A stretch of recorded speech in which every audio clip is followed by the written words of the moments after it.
Hello and welcome to this week's episode of Threadheads with me, Paula. Um, this week is a whole bunch of stories. We got some best of Redditor updates. We got some AskReddit. We got some DoorDash. Like I said, we do more than just Am I the Asshole stories. But I will have to give you guys a quick little disclaimer this episode. This first story that we'll be opening with includes some sensitive and serious topics such as child abuse, grooming, domestic violence, teen pregnancy, in-depth description of rape, cops, racism, attempted suicide, and self-harm. So if any of those subjects are not on your will listen to radar, I suggest skipping ahead to the next story. I will leave a timestamp, or I will come back in my edit and tell you how long the story is after I get done reading it and editing it. So I will come back and you will see me in edit mode if you're watching on YouTube. If not on YouTube and you're listening on anywhere you can get listening anywhere that you get podcasts, I will come back and tell you what timestamp to jump to in case the podcast won't let you jump to a different timestamp in the episode. So without further ado, let's get on to the docket of today's episode. We have an OP with a messed up family, which would be our sensitive trigger warning one. An AskRedditor about people's attractiveness. A Walmart coaching. An OP who won't cut their best friend after an accident that happened to OP's child.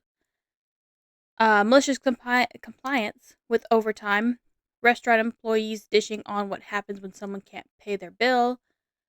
OP finding someone else's underwear in their house. Entitled customer who wants a discount and then said they were assaulted. Walmart team lead drama. A Karen who is messing with children. What's new? It's funny because I have a sister named Karen and she's not mean, but anyways. A father who took his kid's side over his ex-wife's side. Disturbing town crimes. Retail public shaming. DoorDash drama. And sorry, it's not the one that's been all over TikTok. It's another story. Don't worry. So without further ado, let us get started in the episode. Once again, if you guys want to leave a comment and you're not on the YouTube side and you can't leave a comment and you're only listening and not watching the podcast, I recommend going to my website, my-site-r19159cx-paulaversepods, paulaversepods.wix-vibe.com, and you can leave a comment there. I will also have links to all of the stories on their for the Reddit pages if you want to leave a comment there for the OPs as well. Some of them are for Best of Redditor, but it gives the original OPs handle, so you can go and leave them a comment there or DM them. And without further ado, don't forget to like, subscribe, and share, I guess. Whatever you guys want to do. And let's get started, shall we?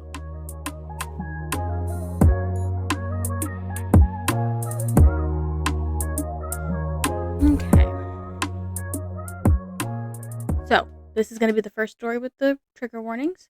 Editing Paula here. If you want to skip the story, it goes all the way to an hour and 23 minutes. It is a long read. It's also me giving my commentary. So, if not, trigger warnings will start now. My friend left her baby with me on Friday and we haven't heard from her. It's ongoing, and the original OP is alternative try 5797. This is all posted in different threads of r/what should I do, r/am I the asshole, would I be the asshole public, and am I overreacting? So the first story in this Am I Best of Redditor Updates story is, am I overreacting, or is my brother trying to use me to get my girlfriend to forgive him? Made August 13th, 2025. This is the first story that she posted in Am I Overreacting? Honestly, if you're someone recovering from a toxic relationship, just ignore this because it's triggering. But context: this past Sunday, my female 15 brother, male 19, is in a relationship with my best friend, female 15. There's the grooming. That we will be calling Mia for this post. But Mia was my best friend before she was even my brother's girlfriend, which probably means he's known her a lot longer than she was 15. That is a 4 years age gap, and he is an adult at this point, guys. That is an illegal relationship. Anyways, now she's family because they recently had my little nephew. The relationship between my brother and Mia is very toxic, mostly because of him. He's very controlling and gets jealous a lot. He knows how to control her. Meanwhile, Mia is in my opinion, trauma bonded to him because she suffered some bad stuff from her mom's ex-boyfriend. Mia needs a counselor, please. He was like messing with her at night. OP, you should have led with that one, you know? Okay. From what she told me, my brother was really there for her and helped her feel normal again. That's what groomers do, I guess. Then Mia is also religious, and my brother was her first for a lot of things.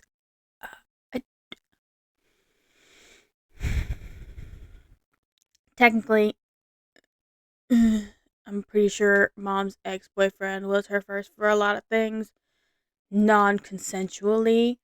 But if you want to say consensually, sure. If you catch my drift, like OP says. And I think she thinks he's supposed to be her husband, and she needs to be with him. So there's a whole relationship that's just a mess. It's a mess because she's 15 and he's 19. Run away, Mia. Run away. Although the situation brings me here is Mia and my brother were arguing all day Sunday. He wanted to take the baby out to meet his friends, and she told him no because she feels like he's still too little. I mean, mother instincts. Listen to the mother. But that didn't stop my brother getting mad at her, and she was like in the recliner breastfeeding the baby. Okay, if the baby's still being breastfed and mom saying no to baby being taken out to meet people, listen to the mother. Even if mom is 15, listen to the mother. And she asked him to bring like a certain medicine to give the baby, and I'm not even sure what it was, but it had someone's weight to it, like inhaler. If the baby needs an inhaler, did she have this baby prematurely? Is asthma common in babies? I'm not really sure. As an asthma person, I don't know. I don't like OP's brother. Just saying. OP, cut off your family. Full on. Move away once you turn 18. You can't really now. But get a job, save up some money, cut off your family. I'm not even sure what it was, but it had someone weight to it, like an inhaler. He ignores her the first few times she asks, and he finally does give it to her. But I kid you not, he quite literally chucks it at her hard. I have an inhaler.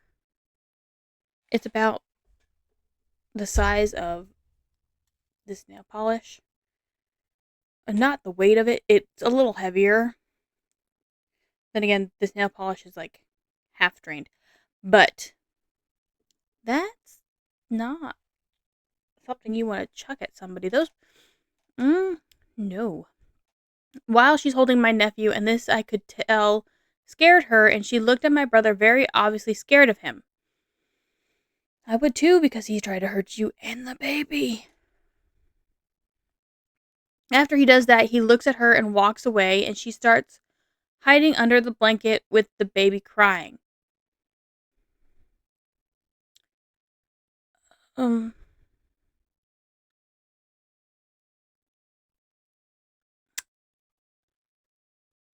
isn't there a way? I mean, she's 15. I, she's not living with you guys, is she? Or the brother? I don't know. That's when he realizes he fucked up and started apologizing to her a bunch, but she kept pulling away and just didn't speak to him. She was obviously crying, and my mom did take her home after that. Okay, so she doesn't live with them. Um, I would ask your mother to move me and the baby as far away as possible from my abusive boyfriend, just to get out of there. You know? She hasn't spoken to my brother since Sunday. I have obviously talked to her, and she's just tired of being treated horribly by him, in her own words. I don't understand why he treats me this way. I've done so many things for him that I really don't even want to do to keep him happy and in a relationship, and he still treats me like this. I won't allow him to mistreat our baby. And that's when I would have told my friend to run. Get out and run. Ask your mother to move you. Run. You know? My brother has now been trying to use me to convince her to forgive him, but personally, I don't want him or her to forgive him. He stole her light and positive energy since being in a relationship. She's not the same person she was before they dated, and I feel, and that's where it cuts off.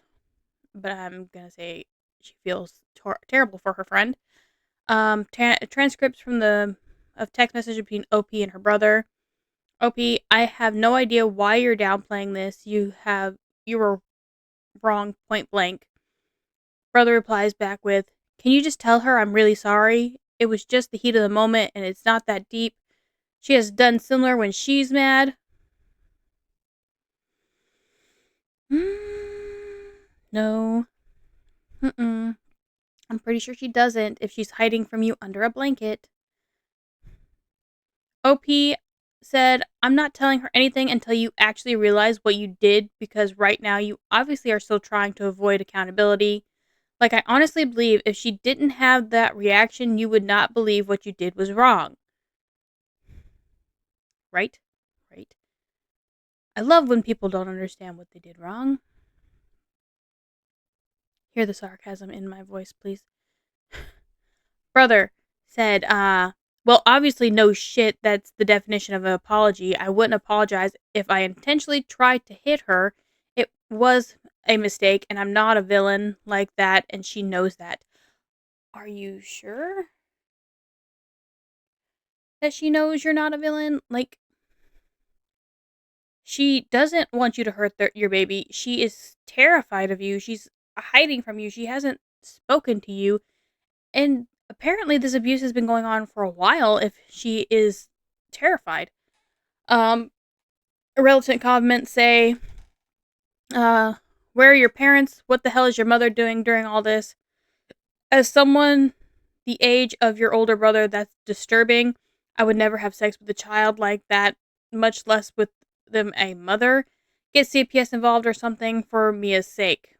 OP responded with, my parents are just trying to be supportive about the situation. I think her mom did try to press charges, but nothing happened. And I thought it was also weird my brother was dating her.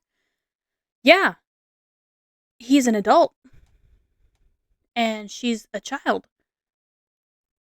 Still, it would be one thing if she was 19 and he was 4-year age difference and he was 23.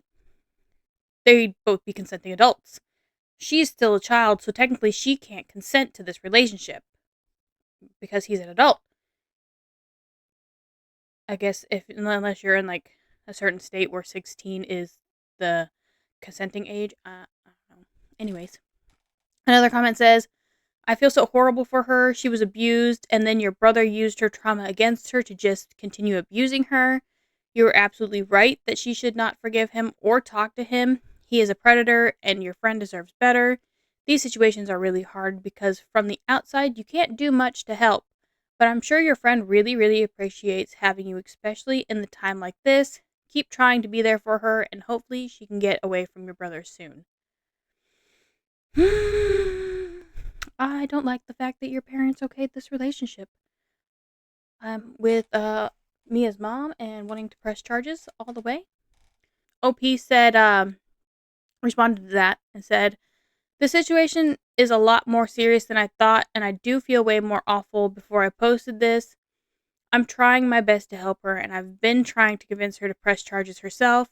Also, I'm going to use this comment to answer more repetitive questions. How long has my brother and Mia been dating? So close to 2 years. So yes, she was 14 when, she got pregnant at 14. Yay. I hate your brother even more. But she never told me they were going all the way until she started having those pregnancy symptoms.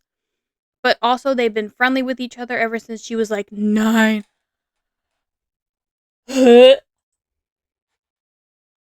I'm not okay. He's known her since she was 9. A little. Oh. I get that that's a 4-year age difference. And he was 13.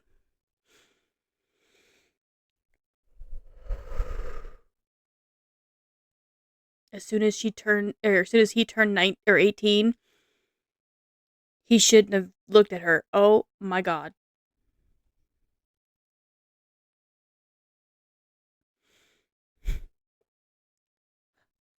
But also, they've been friendly with each other since she was like 9 because, again, she was my best friend before all of this. Her mom is aware of mostly everything, and I do believe she tried to report my brother, but nothing happened. But Mia lives with her grandparents because of the situation with her mom's ex-boyfriend, so they're technically her guardians. Why didn't her grandparents call the cops as soon as he turned 18 and she was, I don't know, 14? Probably 13 still at the time. Because as soon as the relationship, they have a relationship, I feel like if you're a couple years, 4 years, like in your teens, okay? He was a high schooler dating a middle schooler. Does nobody see the wrongness in this? Did your grandparents not? Ah! Also, my parents are okay with the relationship because they like Mia and they don't think 4 years gap is so bad. Well, close to 5 because my brother is 20 soon. This just keeps getting worse and worse. Again, these aren't my feelings, those are my parents' feelings. I'm just providing an explanation.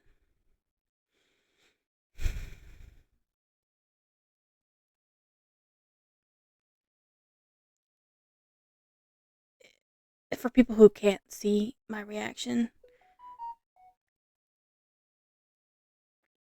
I have a disgusted face on. Ugh. Am I overreacting, or is my mom enabling my brother? Made September 20th, 2025. So, if you're kind of online, this music artist is in like a lot of trouble. A dead body of a 15-year-old girl was found in a car registered to him. Everybody knows who this is, hopefully. Doing some digging, people found out he's connected to her and was in a relationship with her. He's 20 years old, mind you. But the whole case has me thinking about my friend, 15 female. We're going to be still calling Mia. And my brother, 19 male, and will be 20 in 3 weeks. And how eerily similar it is, and it's really freaking me out because I went down the rabbit hole. Like the victim and my friend both have the same type of curly hair, which I think triggered me, and in the clips of the victim with that artist match up the same mannerisms of how Mia acts when she's with my brother, which is like avoiding eye contact with people and hiding behind my brother and letting him talk.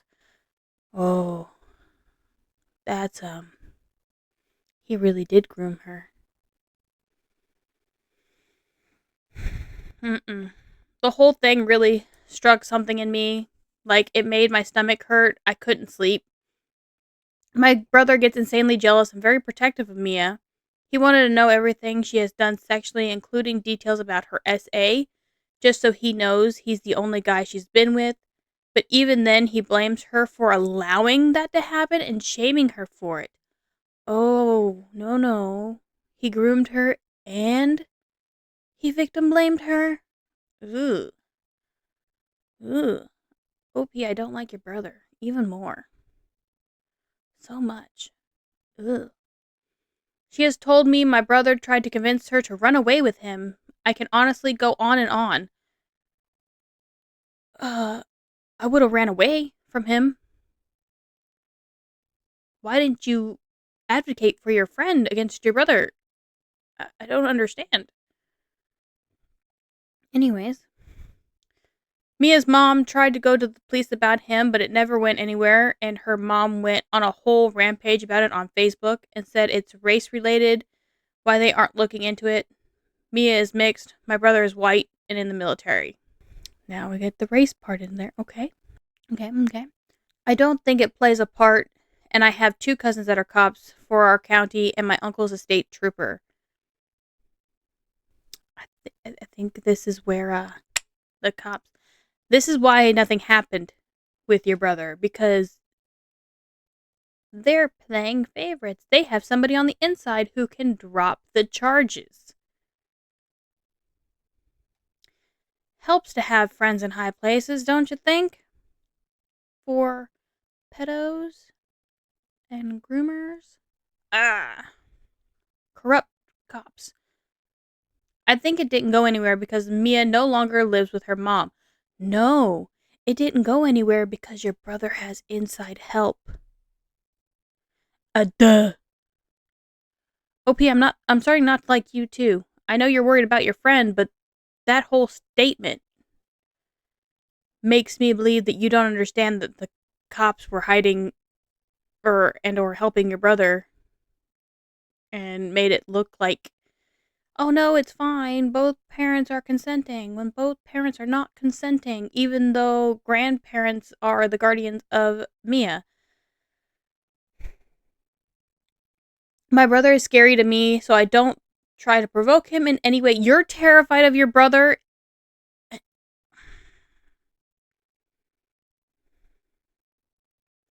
OP, I really hate that you did not stand up for your friend and tell her to leave your brother alone. Do not trust him.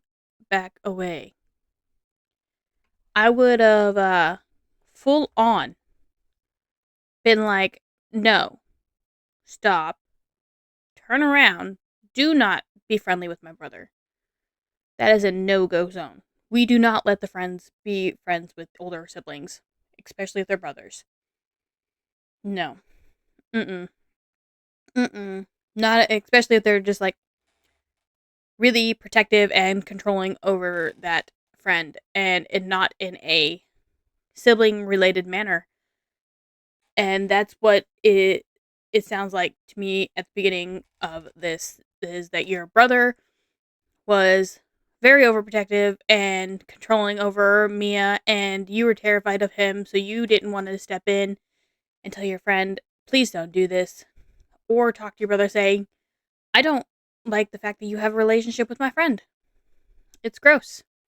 Please walk away. Anyways, like 3 years ago, we got into a fight because of the TV, and he punched me in the chest, knocking the wind out of me. That's assault. You know, you could call the cops on your father or brother, but seeing as you have cops in your family, nothing would have happened anyways, I guess. From that point on, I've always tried to avoid him. He's tall and works out a lot, and he uses that to intimidate people, and it works. That sounds familiar. But he's never tried to knock the shit out of me. My brother is tall and intimidating. He punches my arm a lot, but that's what brothers do. He's never once tried to knock the wind out of me, only because he knows I'm a severe asthmatic, and if he punches me in the chest, I'd probably pass out full on, and he'd have to explain to Mom, I think I hurt Paula in more ways than one, because she just dropped. But, yeah. Anyways, Mia is a small thing, and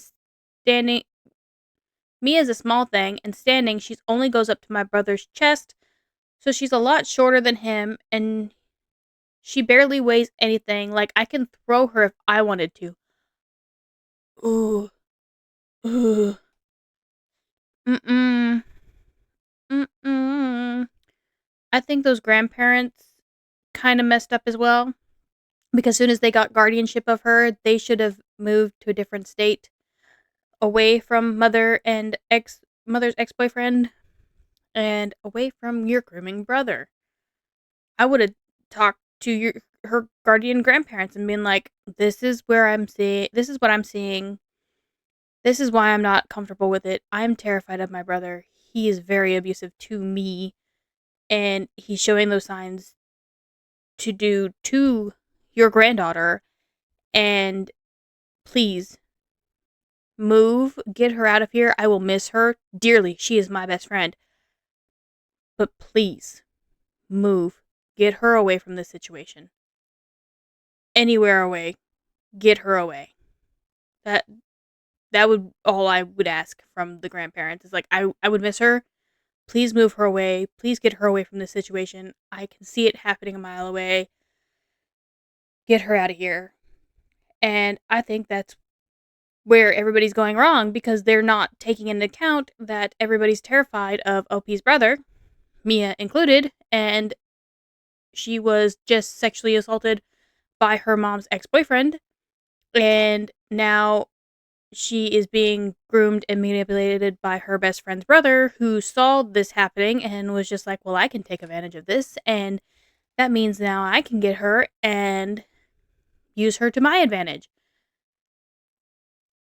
And I don't like this. Yeah. It wouldn't take much for my brother to hurt her. He would not need a weapon. They're still in contact with each other. My brother told me they've been texting back and forth all week, and he's taking her on a date tonight to win her back. Why does she... I get it, victims, especially in Maya's case, they're like groomed. They have like Stockholm syndrome.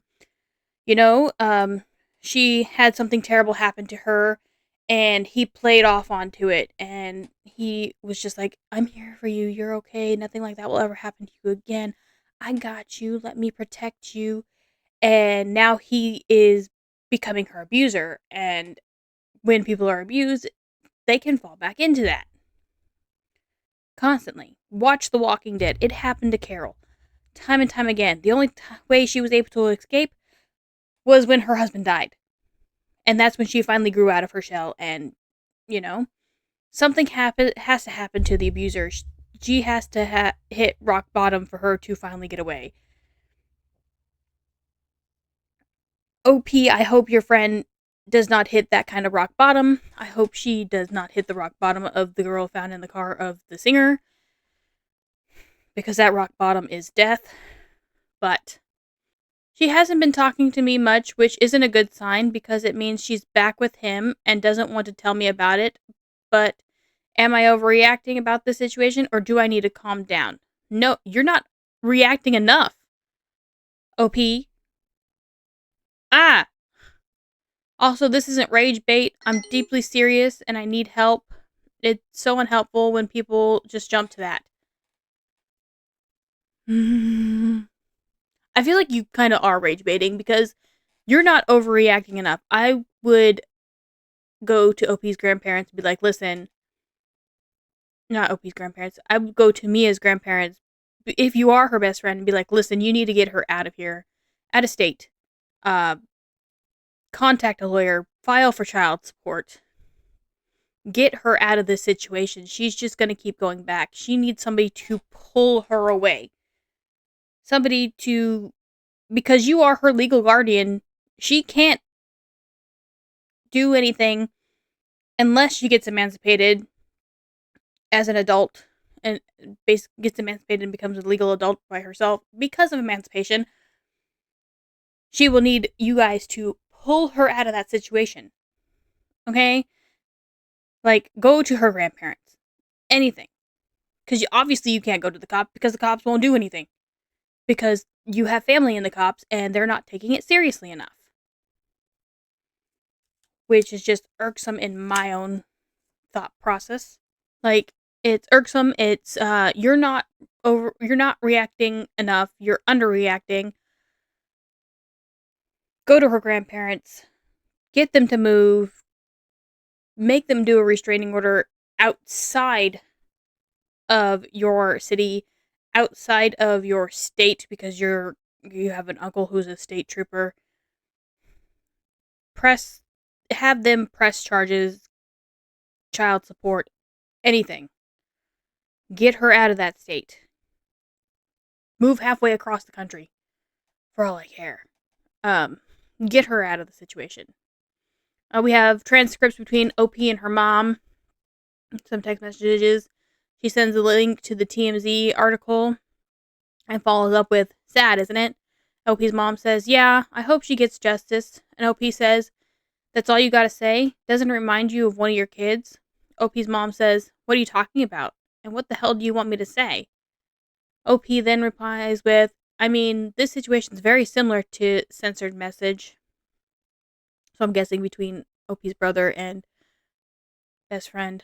And then OP's mom says, no, it isn't. Don't compare that to your brother. Are you insane? Not really. OP said, Mom, if you read the article I sent you, you should feel honestly triggered, because honestly, I am. They dug through his report and found some disturbing stuff. Like, Mom, it's like a lot similar to the way censored message thinks. OP's mom, oh, stop. OP said, Mom, I think you're underestimating your son. He's actually obsessed with her. Like, it's not normal to be that hyper-focused on someone. Even last Friday, while you were there, he was huffing and puffing over a rumor. While whole time, she didn't even go to homecoming, but the fact he was ready to show up and cause a scene is crazy, Mom, and you're just enabling him. OP's whole family is irksome, and it's triggering me. OP's mom says, I'm not enabling him to do anything. He's a grown man, which is why you should be like, dump the 15-year-old. This is inappropriate, Mom. Regardless of what I tell him, he's going to do what he wants to do. You need to stop making up scenarios about him. It's really dangerous, but you're insisting. So shame on you for that. What I'm insisting, Mom, is that this is not appropriate kind of relationship for a almost 20-year-old and a 15-year-old. He was probably more than likely 19 almost, or 18 almost 19 when he got OP's friend pregnant. And Mom was just like, oh, it's fine. People do what they gotta do. No. OP replied back with, shame on me? Mom, I'm simply telling you about your son's actions. It's crazy that you just don't care that he is hurting my friend. He literally has changed everything about her, and I don't think she'll ever be the same, and that makes me sad. Talk to her grandparents, who are her guardians. Get her out of there, because your family's not helping at all. And I'm pretty sure your mom had talked to your cop family members and been like, listen, I know this is sketchy, but drop the reports. Make them vanish. Nothing to do with it, you know? Nothing at all. I hate your mom. This whole thing feels sketchy and Opie's mom replies with, of course she's not the same. Y'all are growing up and becoming people. That's just a part of life. Censored name. So Opie's name. Not everything is conspiracy. Now drop it.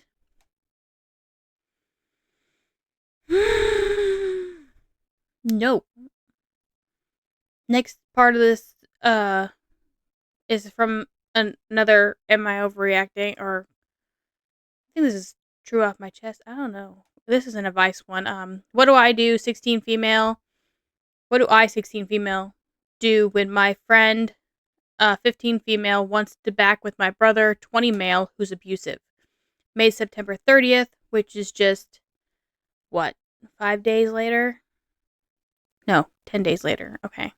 For a bit of background, my friend, 15 female, that we'll just call Mia, was in a relationship with my brother, 20 male. He just turned 20 yesterday. They broke up for a bit when he threw something at her while holding their baby.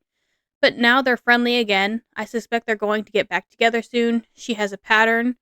When they're off, she usually talks to me a lot, and when she posts on Reddit, a bunch, or other social media apps. Oh, so friend is on Reddit too. But when they're on good terms or back together, she stops posting on Reddit and not replying back to me as much. Sure enough, I was right. I came home from Dad's house and so your mom and Dad are divorced too. What does your dad have to think about this?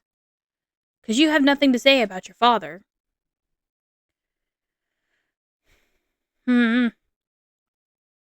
So sure enough, I was right. I came home from Dad's house and saw my mom holding my nephew, and Mia was upstairs in my brother's room. The first time I tried to go in his room, the door was locked. But the second time, the door was unlocked, and I walked in, and they were in a compromising position. That's all I gotta say that people that are just friends shouldn't be in. I don't know, I kind of lost it on her in those messages, but one of my other friends told me I'm being harsh and I'm just pushing her towards him more, and threatening CPS may have made it worse, so what should I do? Oh boy, let's see. OP and Mia's messages. Mia says, "Can you hear me out? It's not what you think." OP said, "Mia, I'm not mad, just disappointed. I just don't get it. I probably never will. You deserve better, but I don't want something for you if you don't want it for yourself. I'm so drained. The only person I'm concerned about is my nephew at this point." Mia says, "I'm not back with him. We aren't official." Hmm. Hmm. OP said, "But you slept over in his room last night." I may have been born at night, but not last night. Love that. I know how you are, Mia. Why lie? Mia says, we didn't do anything last night. I just stayed over because nephew went to bed and I didn't want to wake him. I don't think you realize how hard it is to be completely done with someone that you have a kid with. Easy, a lot of people do. Duh. OP said, "We have a guest room, or you could have slept in my room. There are no reason for you to sleep with him. You're right, I don't know how hard it is, but I also have common sense to know you're getting back with him is careless and selfish on behalf of the baby. To put him in an environment where he grows 2 to 4, sees his dad screaming in his mom's face and potentially beating you." Yep. Mia responds with, "We're not back together. We just been getting along better. You don't know how lucky you are. I literally have no one and have lost all my friends. You and your family are close enough to each other. My family hates each other. It feels like coming over is like an escape from that reality." Why is nobody talking to the grandparents? OP said, "Mia, you have people that care about you. Your grandparents ask me all the time if you're okay because they said you're quiet around them. Also, and you haven't told the grandparents?"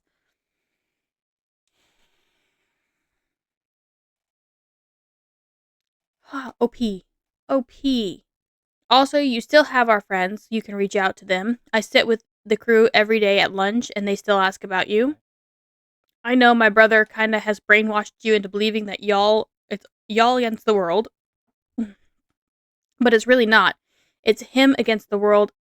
A lot of people already aware of the relationship is toxic and he's controlling over you. And I'm not trying to threaten you, but if you go full out in a relationship, I will have to call CPS, and I don't want to do that. But I just know what he's capable of, and you obviously don't, so please be smart and make the right choice. Mia responds with, "Honestly, screw you. You're so mean. You know how much nephew's name means to me, and you're trying to make it so I get him taken away from me. If I don't do what you said, it would literally kill me if it happened, and you know that. So screw you. Opie said, Mia, you need to get your head out of his ass, and I'm being serious. He's trying to get you pregnant again, so you have to rely on him. He got his friends to start bullying you at school, and guess what? Once you gave him what he wanted, they stopped. He purposely sabotaged you so you would need him. Mia, the last thing I want to do is call CPS, but I'm really concerned about you and nephew. Like, you telling me you're scared to say no to him and that you shut down when you sense he's mad about something so he doesn't take it out on you, that concerns me. Plus, that you often bleed during sex because of how rough he is. I will not forget how he treated you at the hospital. I was crying so much that I thought you were going to die because he didn't want you getting an epidural. Then seeing you be so weak you couldn't even hold the baby. I know you don't remember much of it, but that shit traumatized me just by watching. Love you, and you don't deserve censored name, despite censored name telling you no man would want you. I promise you, it's a lot of guys that still like you that don't treat you like a sex toy or property. If you can't leave for yourself, leave him for my innocent nephew. I mean, Opie's trying.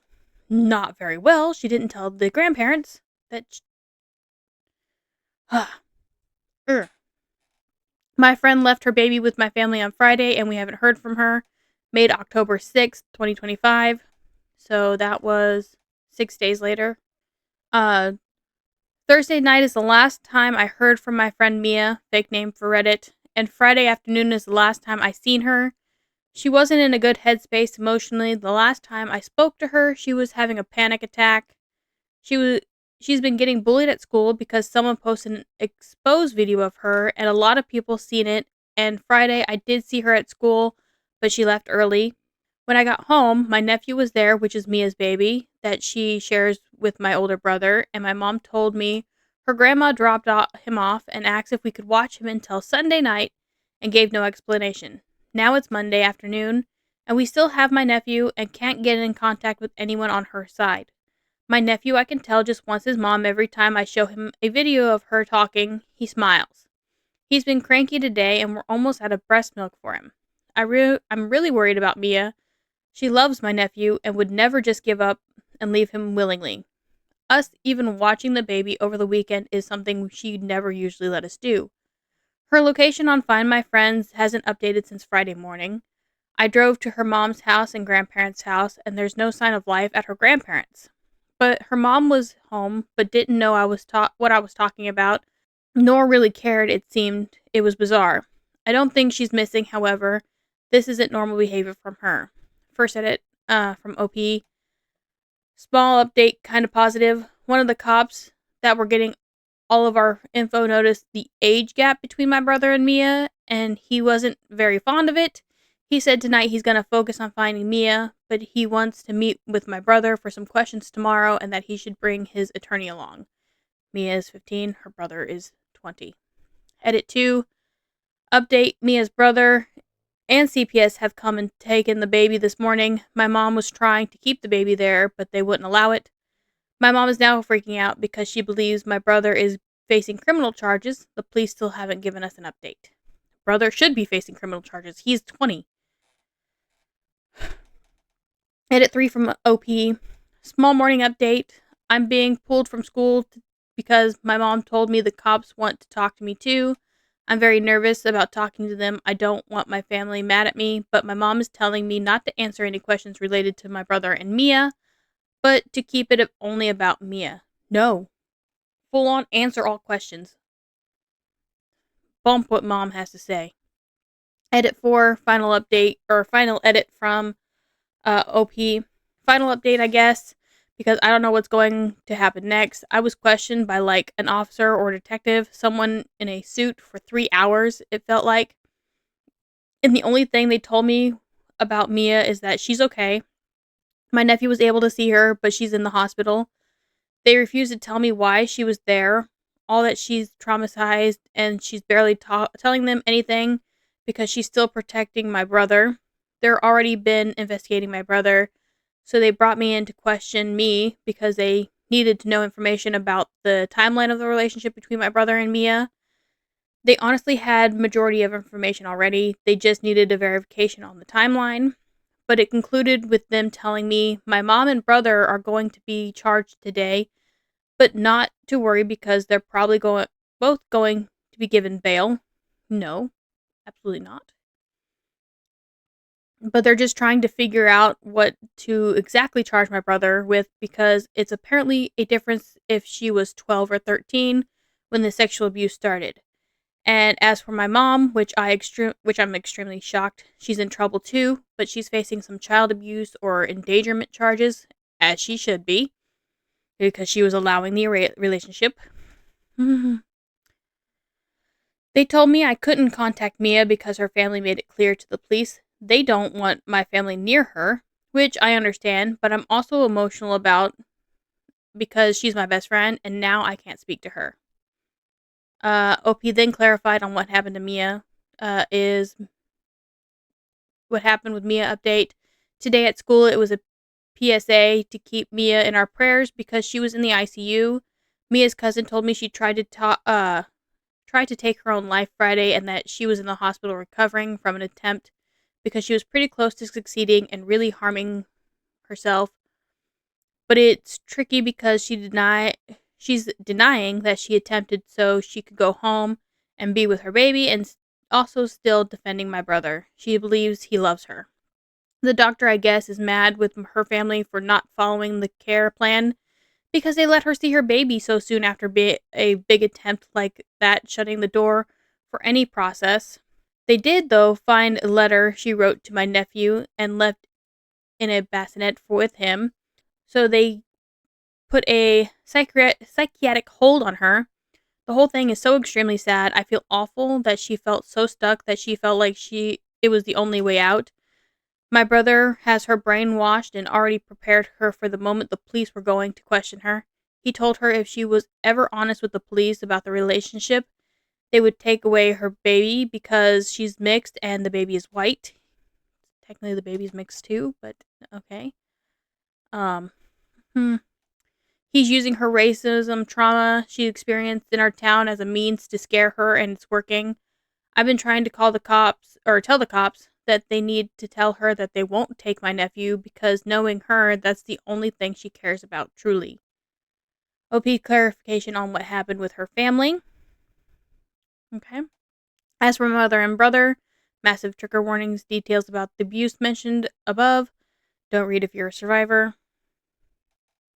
This cop in particular is not letting up on my brother, and he's basically asked my brother to give him a good reason why he shouldn't be charged with rape in the first degree instead of statutory rape charge. He's facing more charges on top of that, just that one. Apparently, from what my mom told me, the cops saw the CP. Ooh. Oh no. Apparently, from what my mom told me, the cops saw the child porn my brother filmed of Mia and made my mom read the transcript out loud of what was said in these videos in the interrogation. She was, I guess, denying my brother was ever abusive and that Mia consented and that she will never force her to do anything she didn't want to do because she sees her as a second daughter. The cops highlighted the parts in the transcript of Maya not consenting. In every video, it's noted she says, ouch a lot, and in each video, she's telling him he's hurting her and he's going too rough, and my brother responds with, it's okay, or it's fine, it's almost over, but never stopping. One video that I think really got to my mom and hopefully a wake-up call was that it had an argument in the beginning of the video. My brother wanted Mia to do something, and she was in the beginning of the video, my brother wanted Mia to do something, and she was expressing not liking doing that certain thing because it takes away her ability to breathe, and he told her if she loved him, she would do it. But she was still telling him no, and he gets mad at her to the point of making her cry. Then she says, I don't want you mad at me, and he replies with, then do it. And then she says she'll do it, but only if he cuddles with her afterwards. Not a short one, but a long one. I don't know if my mom's perspective has finally changed, but she's not acting like she was before and is more sad and bedrotting. I guess the cop's reasoning for making my mom read it was to kind of see how bad the dynamic of the relationship was, and it's not just young love like she's been telling everyone. Also, the only reason I know about the transcripts because they made my mom take it home and read it. I briefly saw it and it was too much. It's very graphic detail, like describing frame by frame what's going on, and it's too much. My mom talked about burning it. Damn, they made her take it home. You don't believe us? Here, folder, thick. Read this. This is your homework. This is how disgusting your son is. Read it. Relevant comments. Is she a minor? Her parents need to report her missing to the police if she is missing. Edit. I looked at your other post. Is she with your brother? Oh my god. Yeah, she's a minor. She's been a minor. OP responded with, trust me, my mind did automatically go to him, but I think he's telling the truth that he hasn't spoken or seen her since Wednesday. He's been blowing up her entire family because he's exhausted with caring for the baby. Wonder why. As far as her mom, she was high as a kite, and I honestly don't think she registered that I was telling her. At least I hope she didn't, because her demeanor was like she was annoyed that I was even there. Okay, OP's mom, or Mia's mom, does not need a child any more than that's why she got her taken away. Okay. Is an expose video porn? I'm unfamiliar. If it's not, it should be reported to the police. OP responded with, so the video that went around was of her was one of my brother's friend filmed on his phone. A Discord call they were all in, and my brother's camera was off, but the mic was on, and it basically picked up the noises of her and my brother having happy fun times, which aren't happy fun times in this context. So people have been mocking her and like imitating those noises. I don't know if it would classify as CP. It would, because no nudity was shown, just like the noises of it. It would still be considered CP because that's what was happening, I guess. Anyway, another comment said, I know you're sad, OP, but your mom needs to face some repercussions for what she allowed to happen under her roof. Hopefully your brother has never harmed you, and if he has, you're not at fault and you would be a victim. OP responded with, oh, I know for sure my mom is just being held accountable, but the cops were harsh on her and basically let her know she is the villain in this situation. My mom knew that Mia was previously abused by Mia's mom's ex-boyfriend, and so do the cops because the ex was arrested. But he said the timelines with the ex and my brother overlapped, so and how it's absolutely horrible that she was coming over a lot to flee from the abuse just to be abused in our household too. As far as my brother ever doing anything to me, no, he hasn't. So it's like shocking when people call him a pedo, because he is. I mean, I understand why. That my comment was because he is. That's not her comment. I mean, I understand why they feel that way, because visibly the size difference between him and Mia is nuts. It's not the size difference, man. I think she's like completely out of context here. But anyways, but also he never tried to be with my other female friends, and like any of my family members trust me, I really thoroughly asked them all. It's not that he didn't try to be with any of your other friends. He saw a situation where one of your friends was coming over because she was being SA'd and trying to find a safe haven where she wasn't going to be SA'd.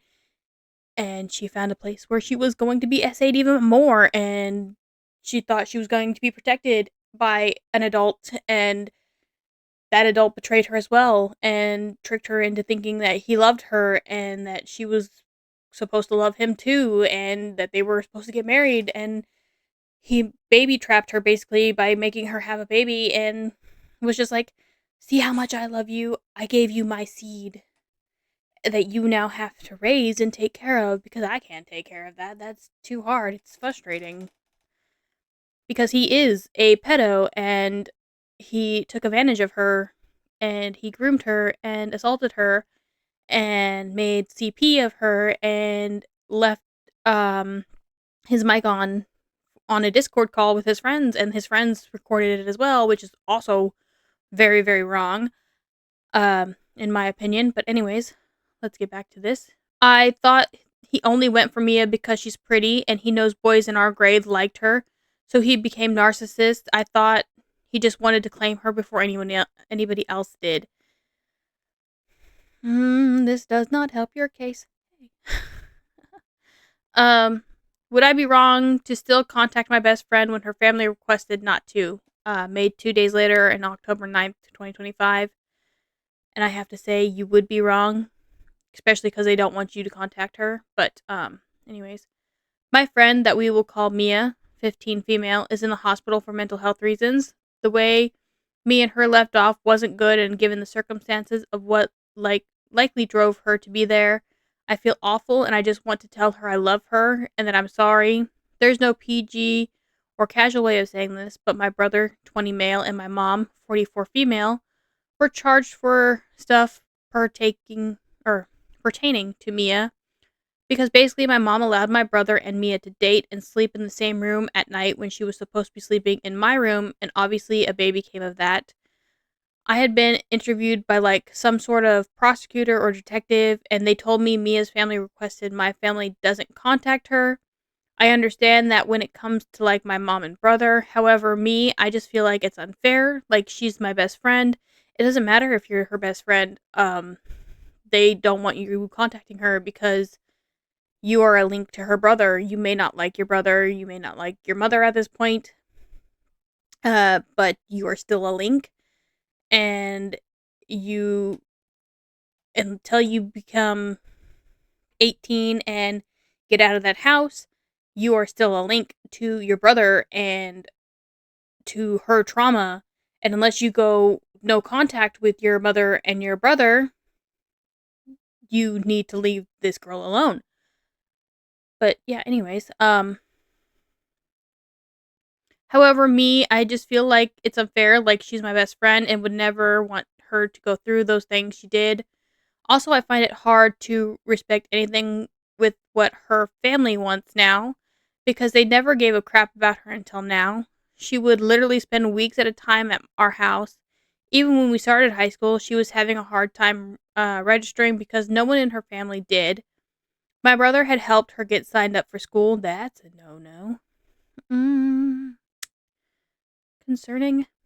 Yes, very much so. My brother had to help her get signed up for school.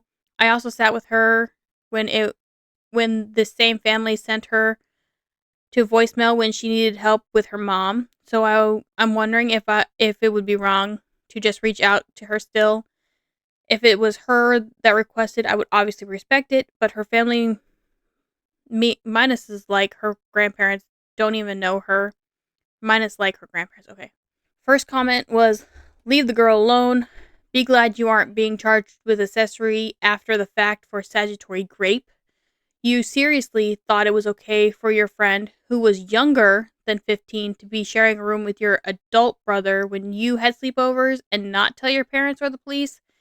Damn, with friends like you, who'd need enemies? OP responded with, what the hell are you even talking about? If you look at anything in my Reddit history, I have been trying. You people are sick for saying I was okay with what he was doing to her. I was calling the police department and talking to guidance counselors, and no one gave a shit until she tried to kill herself.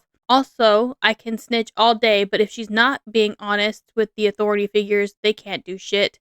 I'm glad my brother and my mother are being held accountable, but it's very sick and untrue to accuse me of being okay with what he was doing. I didn't know their age gap was wrong until she got pregnant. Everybody should know the age gap was wrong. I think you learn that at a very young age. An editor noted at the very bottom of this, even though it's still ongoing, is please remember Rule 7. And remember, the original OP is also young. She is 16. When it comes to tone checking them, is also is to keep your criticism here as well. I wonder if OP has anything else. So Rule 7 is badgering, no badgering allowed. And we have to be civil, always be civil. But let's see if OP has any more posts. So OP did 2 more stories, and the first one is, am I overreacting, or is my brother's friend actually high-key weird for this? And it's a text thread, and I will have a picture of the text thread as I'm reading it. But also, I will read it. OP says, not gonna lie, you're weird for this. And then the friend responds back with question mark.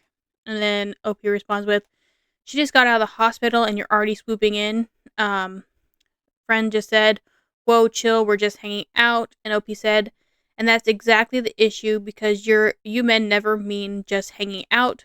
So I'm just telling you, if that's your intention with her, you're absolutely a shitty person.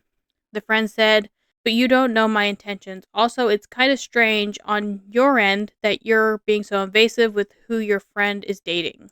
OP then said, blank doesn't have discriminant, and she takes what people say to her at face value and as the truth, which I know is a lot.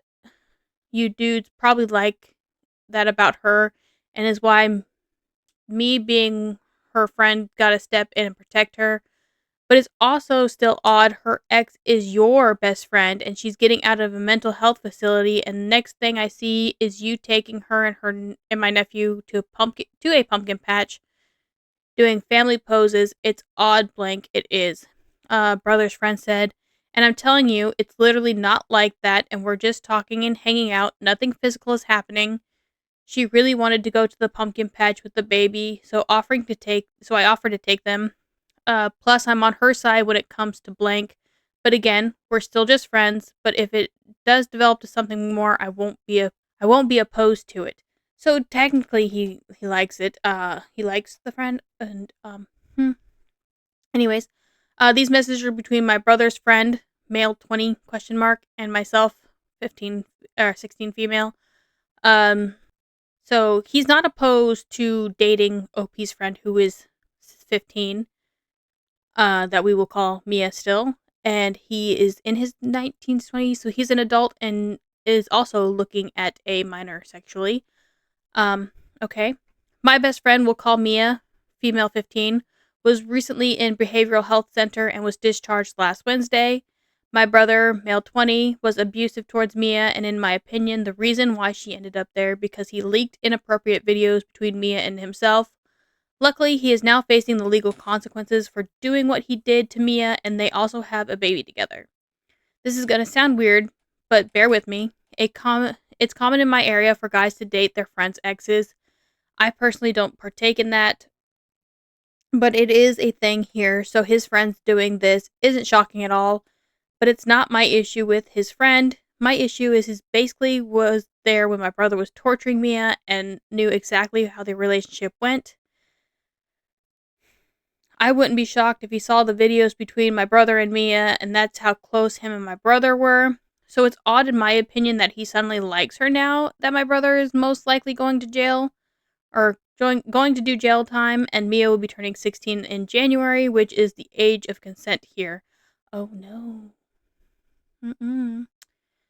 I don't know much about him. He has the role of the quiet one in their group, and I'm only aware of their relationship he had with the ex. Looks very similar to Mia, like dimples and curly hair, so I know he's attracted to her. Mia is lover girl. She has always been. That girl fantasizes marriage and having a family. So guys, I feel like use that to their advantage. I feel like guys use that to their advantage. But in general, the boys over here are so bizarre when it comes to her. It's hard to explain, but am I overreacting as a friend in too much? He wouldn't be opposed to dating a 15-year-old with mental health issues with a kid.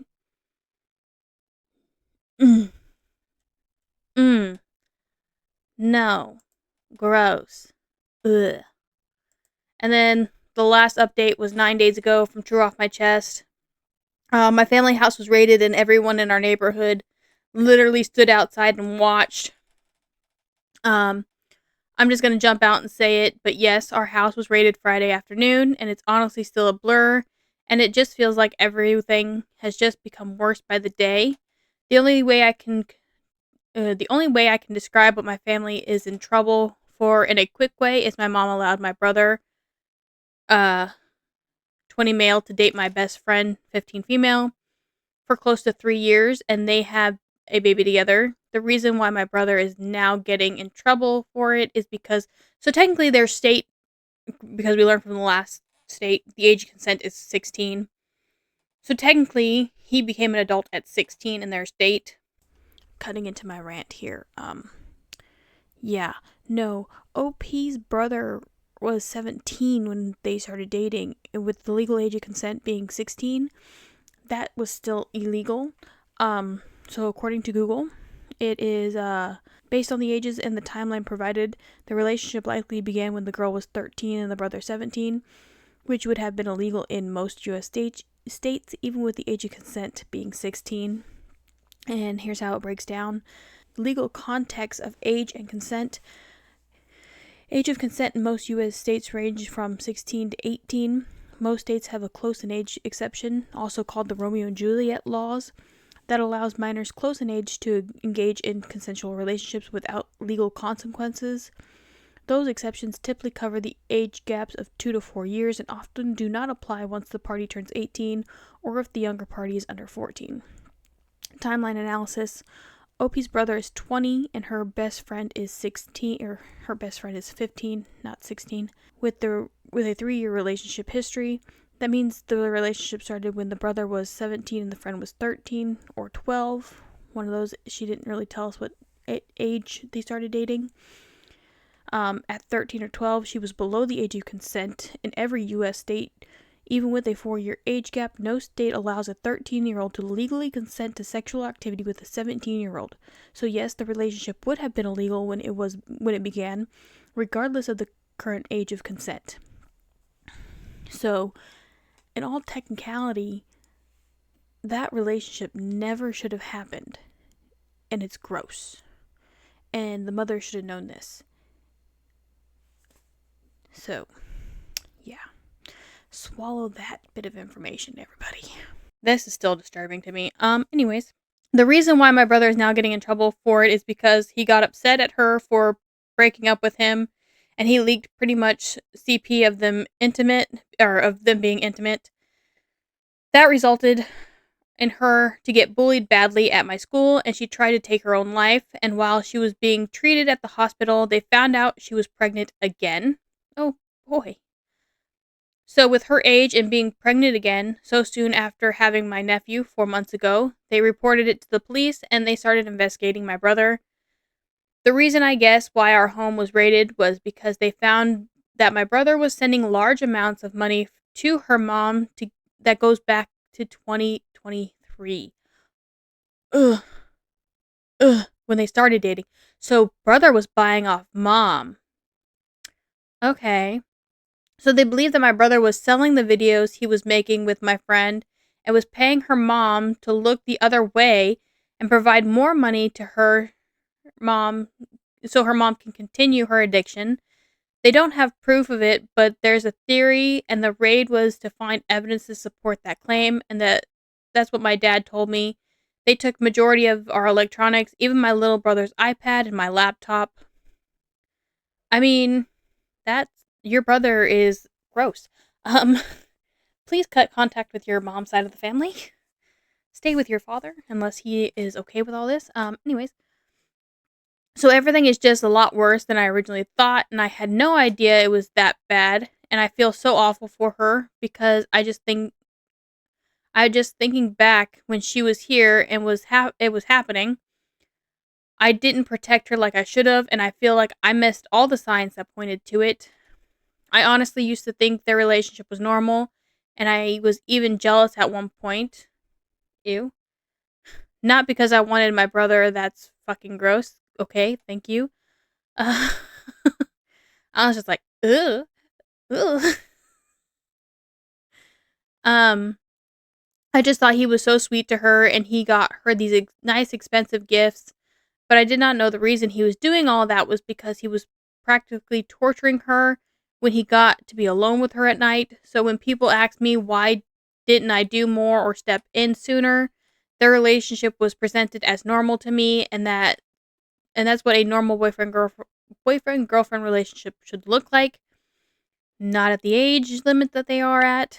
I didn't know that their age gap was wrong until she got pregnant, and then he started to mistreat her more openly in front of me while she was pregnant.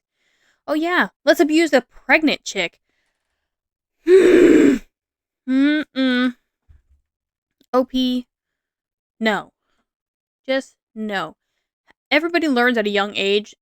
The age of consent is, with an adult, 18 years old, but apparently in your state, the age of consent is 16, and she was not at that age of consent, and you thought that was a normal relationship with your brother?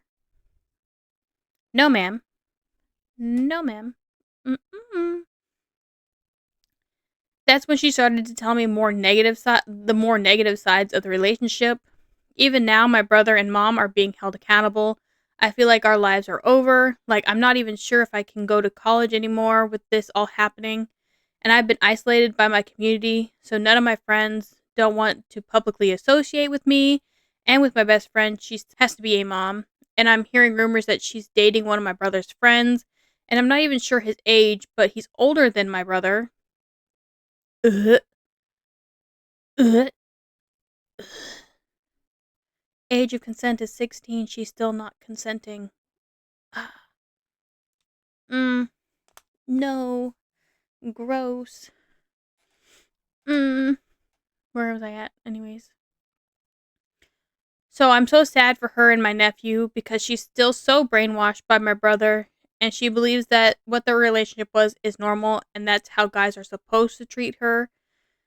Edit to add, Mia is not pregnant anymore. Her family had her have an abortion while she was in the hospital. It's already very hard on her mentally taking care of my nephew, and even before my brother even got in trouble, she was already doing all the parenting. But I thank God so much because he knew she was pregnant before all of this happened. He definitely would have made her keep the baby, so she would have to depend on him more. Then also, please don't shame her for seeing someone else so quickly. She's not male centered. I just think she feels lonely and has slight daddy issues. She has some kind of issues. Not dissing her, but she needs to be in therapy just as much as for the essay that happened to her with her mom's ex-boyfriend, also with be in therapy for the essay she had happened to her with your brother. Relative comments was, "Oh sweetheart, please know that you hold zero responsibility for your brother or friend's actions. You are a child, just like your friend.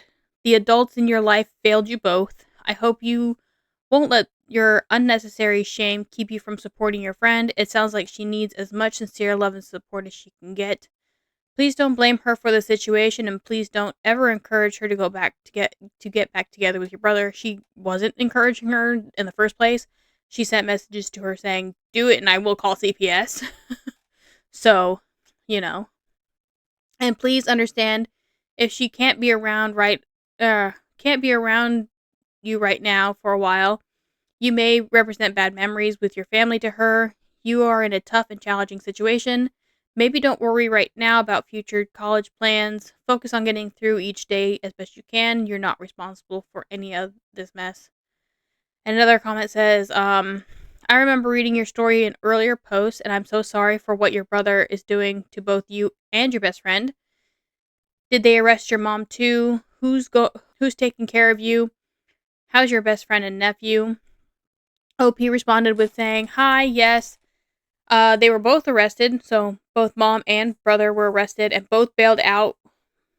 And both were bailed out.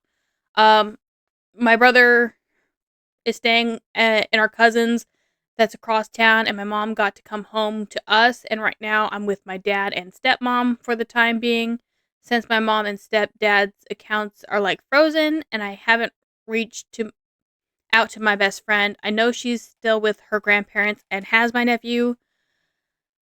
I have been hoping she reaches out, but she hasn't.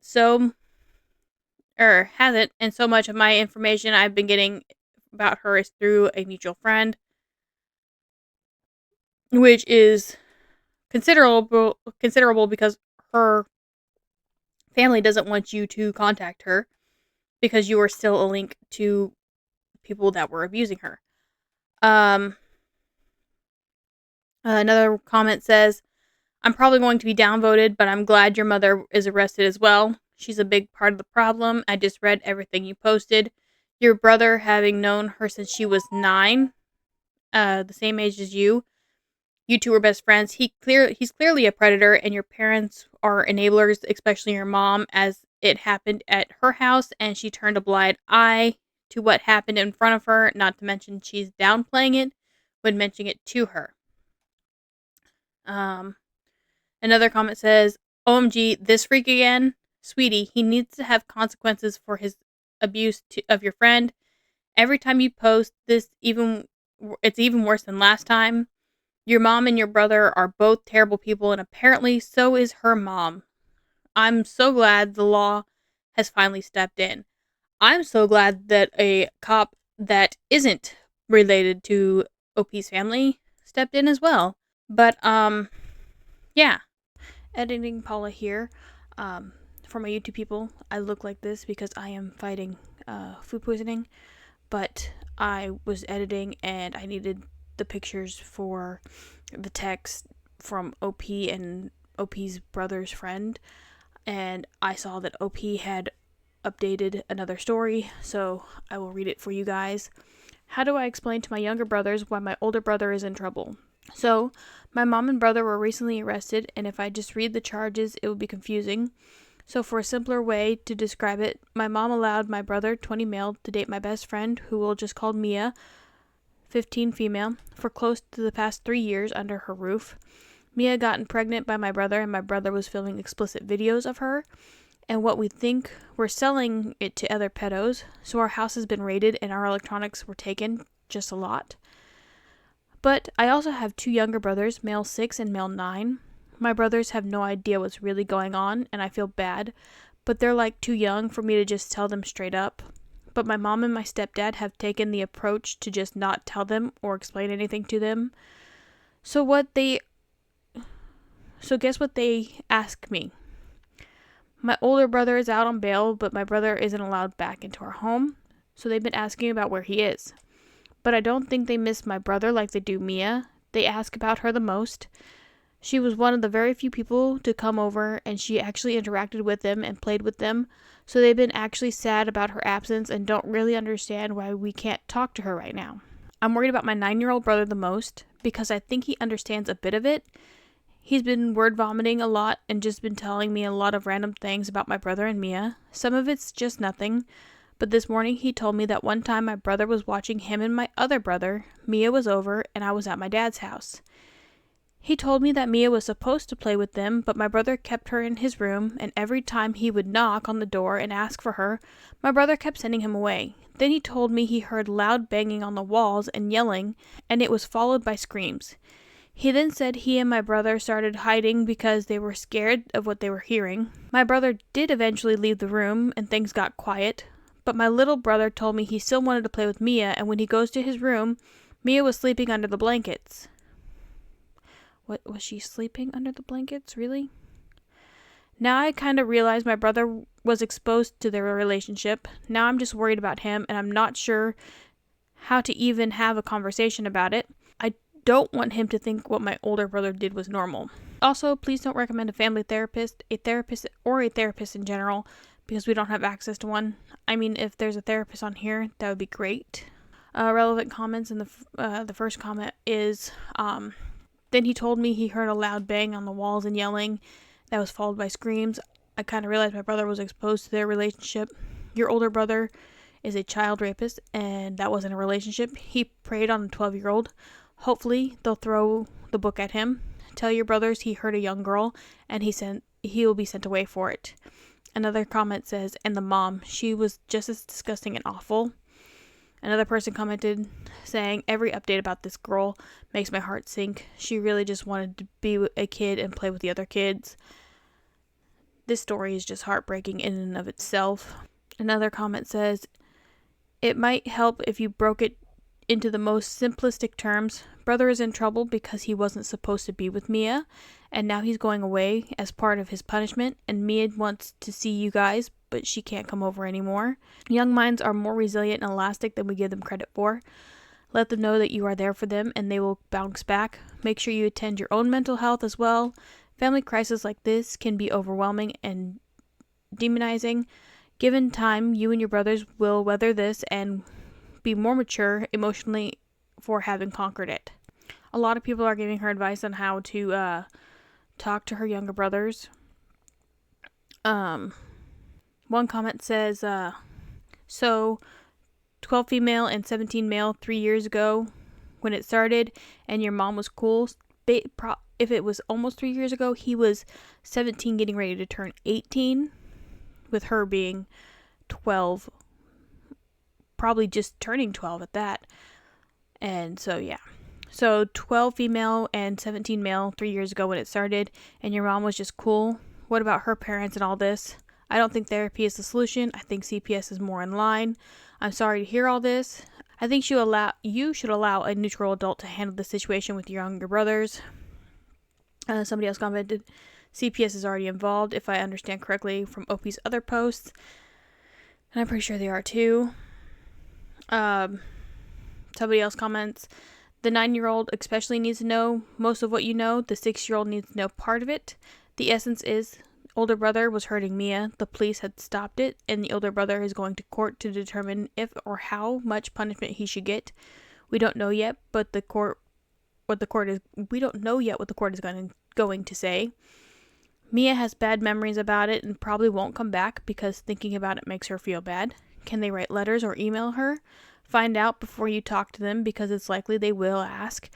I don't think they will be able to allow letters because in one of her last posts, they did not want anybody in OP's family to contact Mia.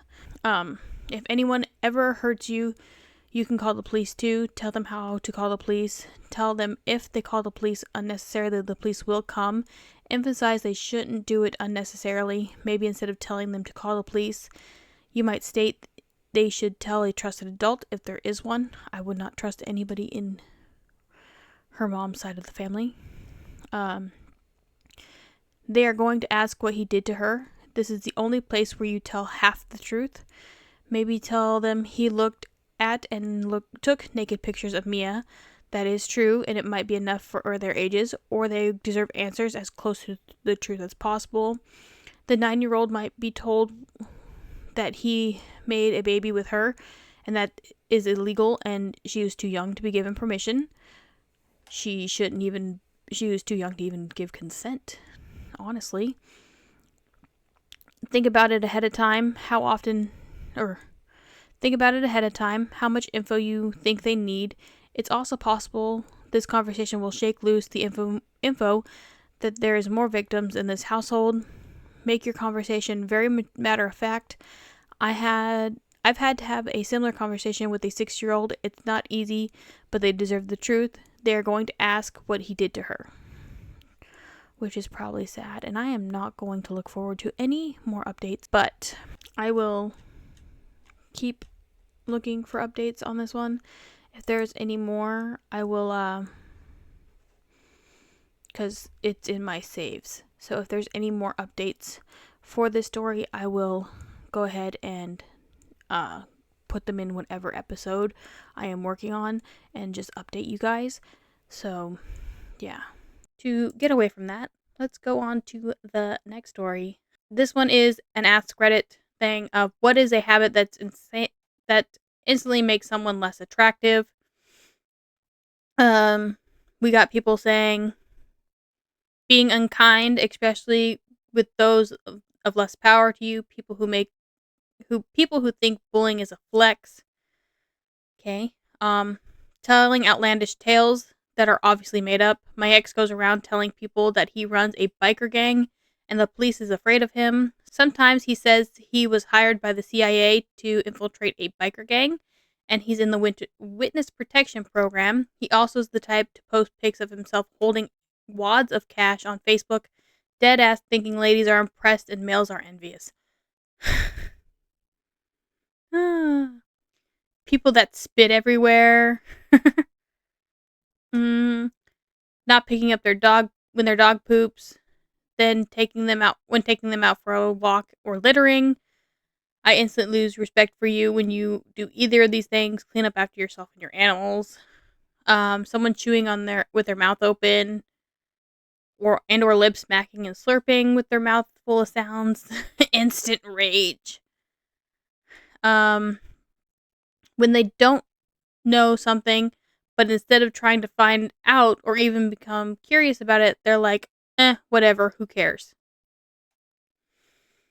Do your research. Making everything a competition. Snapping at waitstaff. I would instantly end a date if that happened. I would walk away, get up, and leave the table. People who don't put their shopping cart back. Just lazy. Comment under this was, I was looking for this specific comment. This is my number one giveaway that someone is a selfish person. This is why I use online groceries, so I don't have to have a shopping cart. Or when I do have a shopping cart, I grab all the stuff at the front door and put the cart back in the corral and just carry my groceries out to my car. I will lug my stuff to my car. I don't park that far away from the door. Putting down women as jokes, that it won't take long for them to show their true colors, and it's always framed as, it was just a joke. Jokes are supposed to be funny. Constant negativity about everything.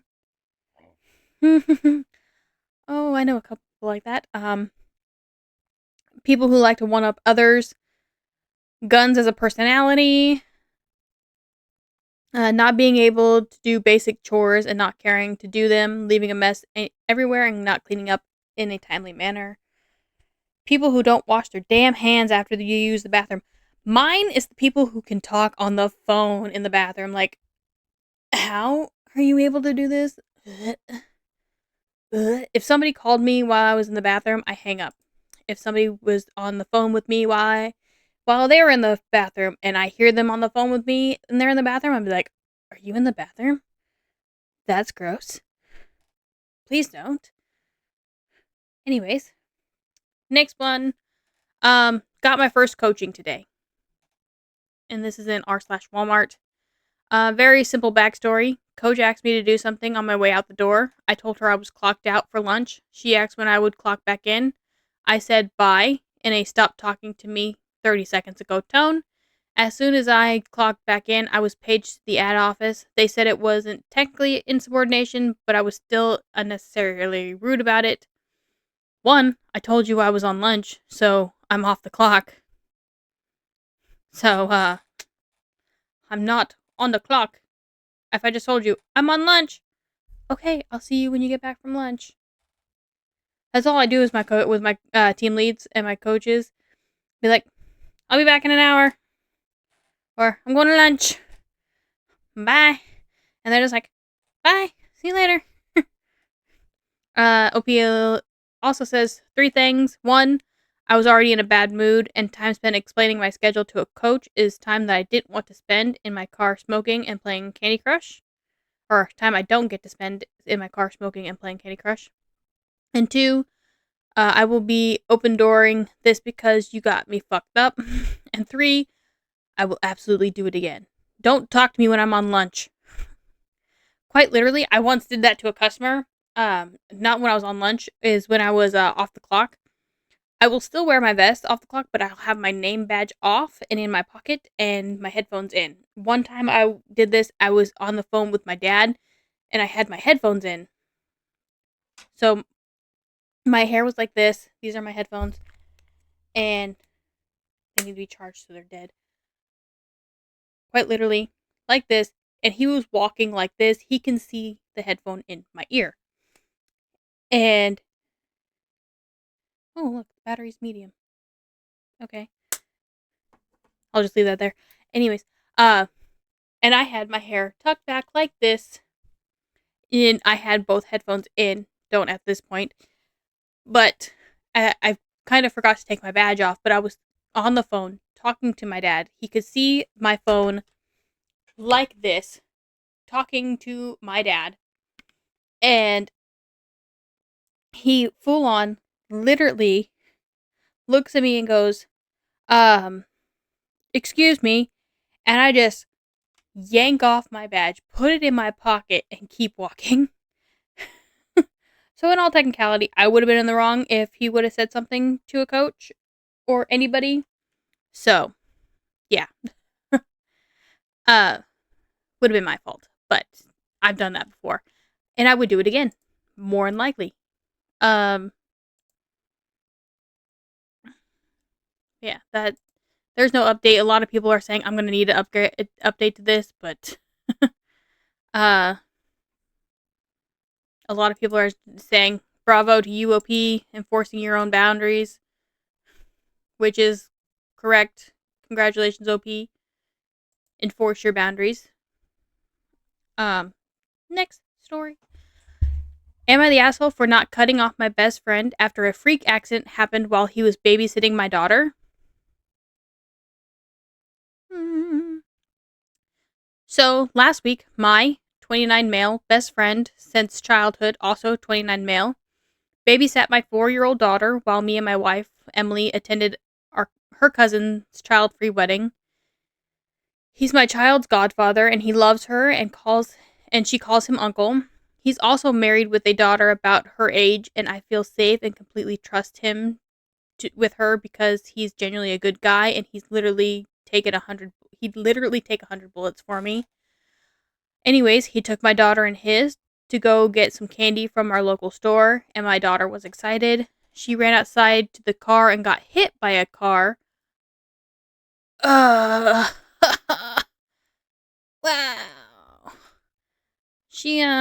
Did we not ever tell the child not to run out into traffic? I mean, granted, she's 4, but we do tell children, no. No. Thankfully she was safe and only broke her leg. He was running and yelling for her to stop before she got hit and was crying and blaming himself for it. I saw the video of it from the store's cameras. Oh, it happened in the store. Keep them in the cart. It was my daughter's fault for not listening to him. He called me almost immediately after calling the ambulance, and he was crying and blaming himself so much I barely understood what he was saying. We obviously left the wedding and went straight to the hospital, where my friend and his family were already there. He literally got on his knees in front of us and kept apologizing. I told him it was okay and that she's fine and alive, but my wife was mad. My daughter was crying and in pain, but the doctors assured us that she was fine and there's literally won't be any lasting complications or anything like that, thankfully, and she'd be back to normal in a couple of weeks, and he said she's a tough little kid. I mean, in all technicality, it was the daughter's fault. She wasn't listening. Granted, she's 4, but he ran after her, but I would have kept the kid in a cart if I was going to the store with him, unless it was just like, in all technicality, it was the car's fault who hit the kid. My friend visited her every day in the hospital and even got her a bunch of gifts, and she loves them. My wife is still mad at him because she says it's his fault for not paying attention to her, but I say it was a freak accident, and if anything, it's our daughter's fault for running recklessly like that into the street. I've also told her many times before that she can't cross the road like that before making sure there's no cars coming. But she's just a kid at the end of the day, and we both saw the video. She ran outside and he was running right behind her even before she was hit. She wants me to cut him off even for just a little while, and I refuse to. I told her I won't bring him home so she won't see him for a while, but I'm not going to completely cut him off. He feels bad about it, even though it's not his fault, and I'm not gonna punish him for it. My daughter's doing fine. She's a strong and resilient kid. She still loves her uncle. She doesn't blame the kid doesn't blame her uncle at all. So, yeah. Relevant comments are kids get hurt. Sadly, it's a reality, and especially when they don't listen, and that kid do 100% of the time. He wasn't just letting her run crazy, ignoring her and looking after his own kid. He was actively chasing her down to get her to stop. which I imagine meant leaving his own kid if he didn't have her like a football under his arm. That would have been great. Running after one child with a come back! If it was an accident, nobody meant for this to happen, and he actively tried to stop her and she didn't listen. Not the asshole. The poor dude blaming himself enough. Don't have to crap all over him too for something he tried to prevent. OP commented exactly my point, and then the commenter also said, he will never forgive himself for this, which is a sad reality. If you start yelling or running him off, it's just going to make him feel worse, and you lose a good friend it seems, and someone your child clearly loves and loves your kid. Kids get hurt, leaving mental scars this is bad when it's other kids that's not in your care. It makes it 10 times worse, somehow I imagine. And then OPU said, I already told him it's not his fault and I still love him. She still doesn't listen to us when she's literally excited. I know there's nothing he could have done to stop it. Which also just reminds me of my nephew when he was 4 years old. He was sharing his bedroom with his mom at the time because we a broke family. But anyways, his mom was sharing room with all of her kids. Her kids was her 2 sons and her daughter. Her daughter was in a crib, and then one son was in a bed, and then they had another bed and had mom's twin size bed. Anyways, so they were and it was on. The room was small, so but kind of big, and they were jumping from bed to bed to bed to bed, and the crib didn't have the bars in the front of it because my niece was old enough to not really need the crib, but needed a toddler bed, but we couldn't afford a toddler bed. So anyway, so they were jumping from bed to bed to bed, and they were always told not to do that. They didn't listen. My nephew ended up with a broken leg, bone protruding out of the leg, broken leg. Needless to say, he learned his lesson. Just probably means that OP's kid probably learned her lesson. Do not run out into the road. You will get hit by a car. So, hopefully, OP's kid learned her lesson. Now we got, next story is from Malicious Compliance. The story is no overtime, no problem. I work maintenance for a fast food restaurant, and when I started working maintenance, I had a verbal agreement with the general manager that she would retroactively approve all my overtime because we were only allowed to have 2 maintenance people, and one of them was the owner's son who didn't do his job, and we couldn't fire him. Oh, fun. Things were fine the entire time she worked there, and our store often scored the best of all the owner's stores during inspections. Eventually, the GM quit, and on day one, her replacement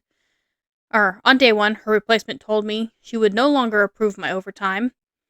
I had her send that to me in writing, and from then on, as soon as I hit 40 hours, I would stop showing up for the week and turned off my work phone, which often happened 3 out of the 4 days into the week.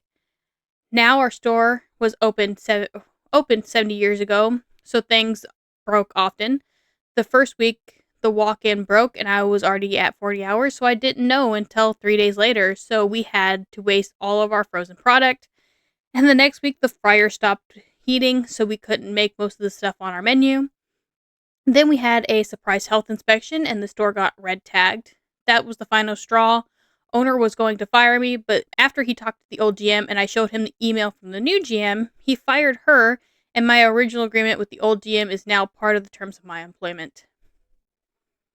I mean, so we get told we're not allowed to have overtime right now. So a lot of us, we have this, we get told we can clock in 9 minutes early.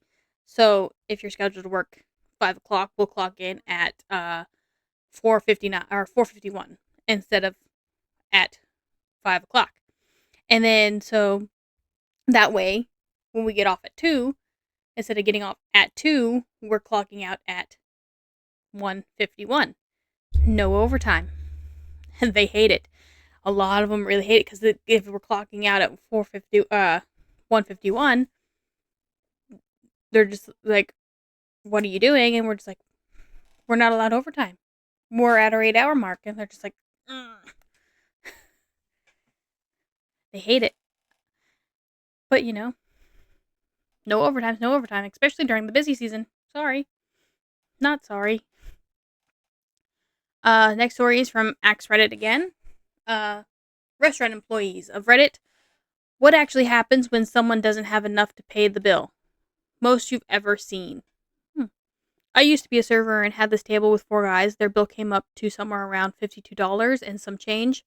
I brought them the bill, and when I went to collect it, the guys were gone and there was only $50 cash on the table. I told my manager, and he removed something from their bill and cashed it out so I would still get something for a tip. It was definitely a shitty thing for those guys to do, but thankfully I had a good manager and that made sure it wouldn't come out of my pocket. That's a nice boss. Used to deliver pizzas and delivered to another restaurant. The guy who handed me the money, he counted it out in front of me and then handed it over. I should have recounted it before I left because he must have snuck a bill back and left me $20 short. Went back to mine and realized what happened. The manager attempted to call, but they refused to answer the phone. He ended up adjusting the price as well. Not a great tip out of it, but at least it was something. What is with people shortchanging people? Anyways. At a local spot, they put your name on a big whiteboard next to the bar. First and last, as well as the amount owed until you settle your bill. Oh, damn. Somebody said, I run a liquor store and this is what we did. I would print the receipt and write the person's name and they'd pay it the next time they came in. We also ran tabs on our higher end customers for non-regulars. If it was under like 10, $15 and they forgot their wallet or card or whatever, I would usually do the same. And pretty much every time that person would come back and pay it and then become a regular because of it. If it's like $5 or under and something that costs us like $1 or $2, I would just tell them no charge. They end up coming back to try and pay and could become a regular. Even if they were occasions where we took a hit of like $10, the person never came back. Doing it brought us so many new regular customers who were appropriative of the kindness that we made way more money doing it than we would otherwise. Most business owners don't think of the big picture. I basically would mentally write off any losses like that as a marketing expense. But like I said, it's very rare that someone would have a $10 to $15 or whatever IOU and not come back to paying. My thing is the pizza one.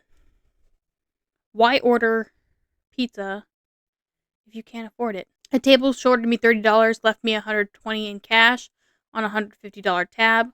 Went to the manager to ask what to do. He told me I could pay the difference to make the check whole, or they'd mark the shortage as a walkout and I'd get written up. I asked what would happen if they left me nothing and just walked out. Manager's response was, same 2 options. Since I wasn't going to pay the difference from my tips and was going to get written up anyways, I told him, my bad, they walked out on the entire tab, I'll take the write-up. Pocketed the $120 in cash and got written up. Hey. Either way, I'm getting written up. You know? Might as well take the money that they left and at least get paid. That sounds illegal. It is illegal, but so many restaurants do that anyways. Same with making somebody pay for a breakage while performing their job. I once got a free dessert at Chili's because I was going to the bathroom and saw a family of 6 try to run out on the bill. The waitress went outside and got one person to come back in to pay. I didn't have to pee that bad, so I stood around for the show. The family who paid asked the manager and started berating him about how the waitress had accused his family of stealing and had cussed them out. From what I saw, he had his wife, kids, and parents in the car and was walking to the driver's door when she came out and reminded him of the check. Another waitress asked me if I needed help because I was just standing around the entrance. Oh, when the manager has a moment, I would like to speak to him as well. Okay, may I ask why? Visibly, oh, what the fuck now? Because the guy that's saying your coworker acted unprofessionally, and I saw that she was nothing but courteous and polite during the interaction, I would like to tell him that. So I told him that his employee was in the right, and a few minutes later, back at our table, they brought me a blondie. So this guy had 6 people. Him, his wife, his kid, and two other adults with him. That's messed up. Why would you try to I don't understand why people go to restaurants and do that. If you can't afford to go to a restaurant, don't go to a restaurant. But that's just my opinion. In my experience, it depends on the situation. If someone runs out on a small check, we usually end up doing nothing, but you'd be banned if you ever dared to show up again. Some customers would apologize and promise to come back and pay. We would genuinely just let them go, especially if they were a regular. More often than not, they did come back and pay. Even people who straight up refused to pay would generally get banned. I remember my manager calling the police just once on someone trying to walk out after ranking up a huge check and getting into a screaming argument with my manager when he tried to stop him. Another person commented on that saying, I was mortified when my debit card didn't work when I was like 18. I thought I'd be hauled off to jail. I swore I'd be back to pay. Went to the ATM. Debit said it still didn't work. I woke up my mom and begged her for money. All she had was $100 she kept for emergencies. I ran back, dropped the $100 on what was a $20 check, left an $80 tip. For about a year after that, they always gave me free soft drinks and occasionally comped an appetizer or other free food. It was a Denny's back in the 1990s. I mean, I still don't understand. Why? Why would somebody go to a restaurant if they can't pay? I don't understand the mentality. Somebody please comment and tell me, what is the mentality of that? Like, you can't afford to go to a restaurant. Why go? Like, I was born into a low income household. So I was always of the thing of when we got to go out, it was a special occasion. We don't always go out to dinner. So it was one of those like buffet style dinners that we got to go out to. Or we would be eating Hamburger Helper for dinner. And now I don't like Hamburger Helper. And whenever I get the chance to go to a restaurant because I have money, I am ordering the cheapest fucking meal. I don't understand people who go to restaurants when they can't afford it. I don't know. Anyways, next story is true off my chest. I found some underwear that wasn't mine in my house. I usually leave for work at 6:30 in the morning. My husband works from home. Last week, the company had some maintenance work to do at our office and made us stay home for the day. I wanted to surprise my husband, so I left the house as usual, but I parked the car on the side street and waited. I watched my husband escort the kids off to the bus stop. Then he left in his car to go grocery shopping. I went inside and started getting ready to wait for him. When I was taking a look at the drying rack we kept in the bathroom, there were 4 G-strings hanging out to dry. I quickly examined them. They weren't mine. I'd never seen them before. From the smell, they clearly had been hand washed poorly with our Maricel soap. I had a panic attack and ran away. I took the car, parked in my company parking lot, and stayed in the car all day. These days, I pretend everything was fine, but my husband has noticed something's wrong. I scroll on my phone as not to talk to him. I don't know what to do. Running was not the answer. I would have put cameras up all around my house. Somebody said, talk to him, confront him. Running is not the answer. OP said, thank you. At least a constructive comment. Another person said, my guess is he's wearing them or some other fetish thing with them. No woman leaves so many pairs over and expects him to wash them. Something is off. My money says it's not an affair. Talk to him. Somebody else says, this was my first thought too. I genuinely cannot see anyone leaving something such as underwear out to dry, knowing their spouse could come home at any given moment. OP definitely didn't bring it up and ask him. Tell him you went home to surprise him and saw the underwear on the drying rack and that it made you uncomfortable, anxious, uneasy, whatever you were feeling. I have my fingers crossed for you. This was 19 days ago. OP, I need an update. Tell me you can't, yay, okay. Update, you're right. They belong to my daughter. She bought them with her pocket money and washes them by herself. My husband's only job was to hide them before I got home from work. My daughter was embarrassed to tell me. My husband tried to convince her I wouldn't be angry, saying to her that Your mother did the same thing at your age. I was convinced I started wearing thongs later. But according to my mother, I started at the same age. I don't remember this, but I trust her. That's all. Okay, good. Huh. Huh. A lot of people are saying it was the daughters as well, so with her update, it makes more sense. They were her daughters. No worries. Okay. The husband was not cheating. Good, good. Good, good. Yay. Next one's from r/entitled people. Customer tried to scan my badge for a discount, then said I assaulted her. Okay. I work part-time at the Big Red Store. Front end and carts. Pay is meh. For anybody who does not know the Big Red Store, I am guessing that is Target. You know? Yesterday, a lady pushed a mountain cart to my lane. Total later, $286.43. She spots my lanyard and goes, "Hey, sweetie, scan your employee discount for me, okay?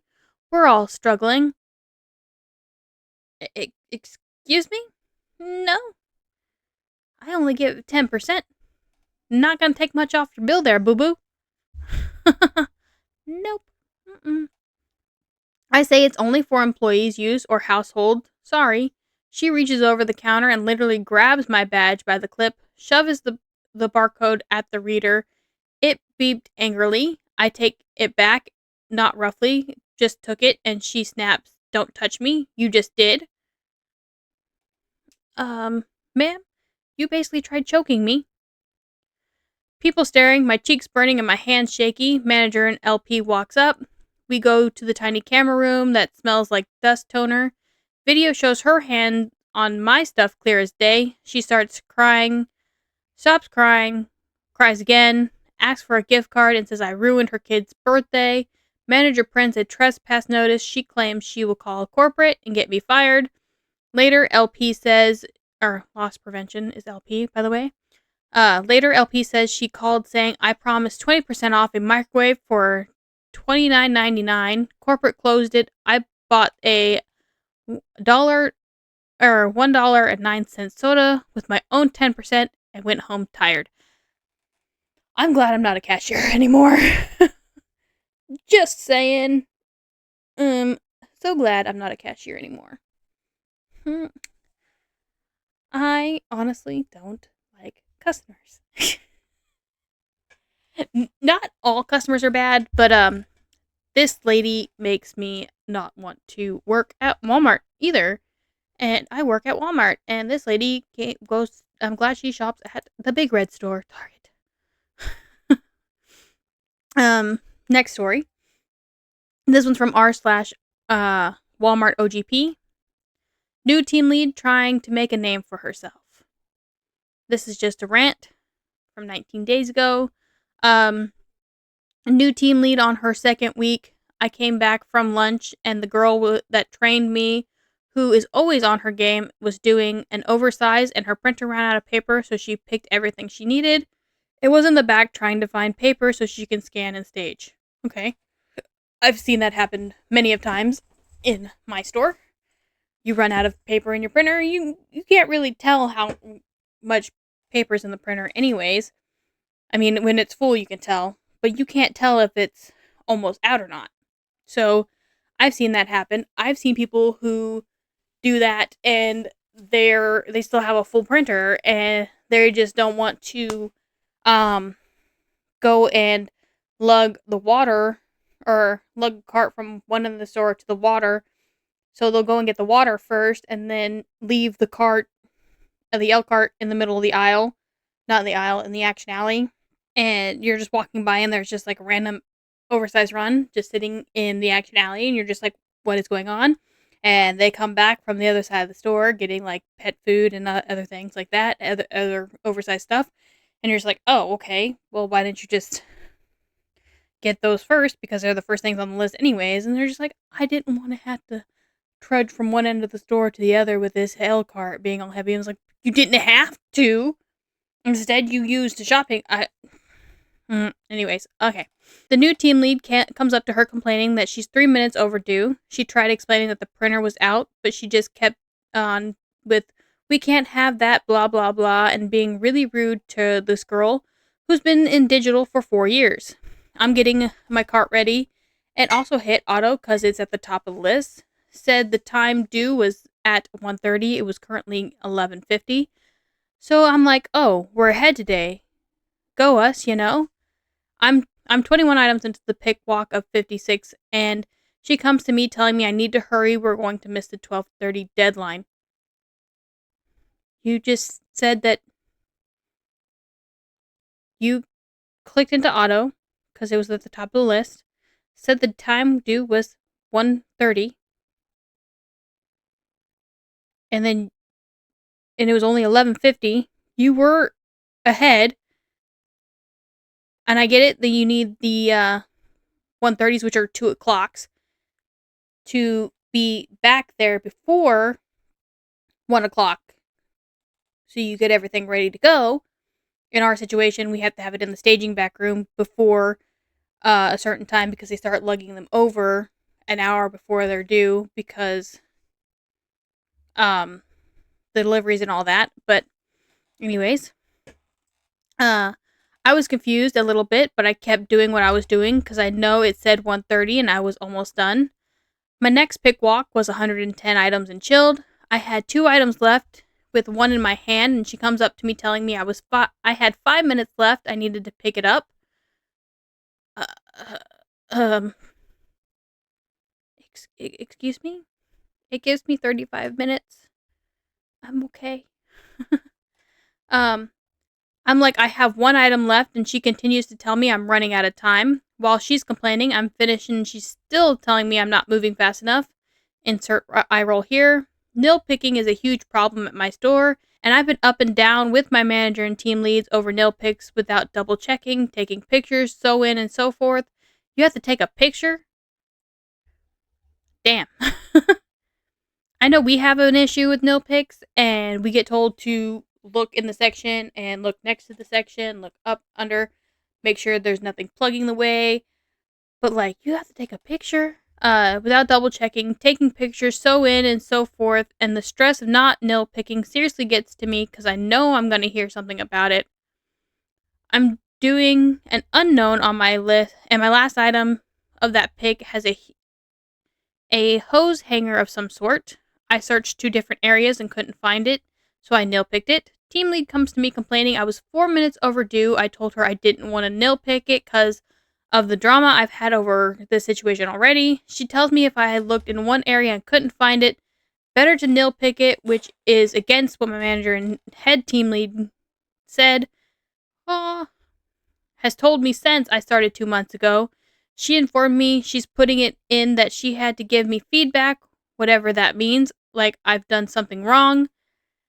Now I feel like I'm done something wrong and I have no idea why.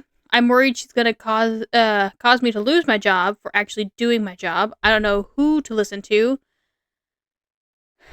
Don't nil pick everything without looking in different spots. I'm so confused and I already know I don't like her and she has me stressed and on edge for absolutely no reason.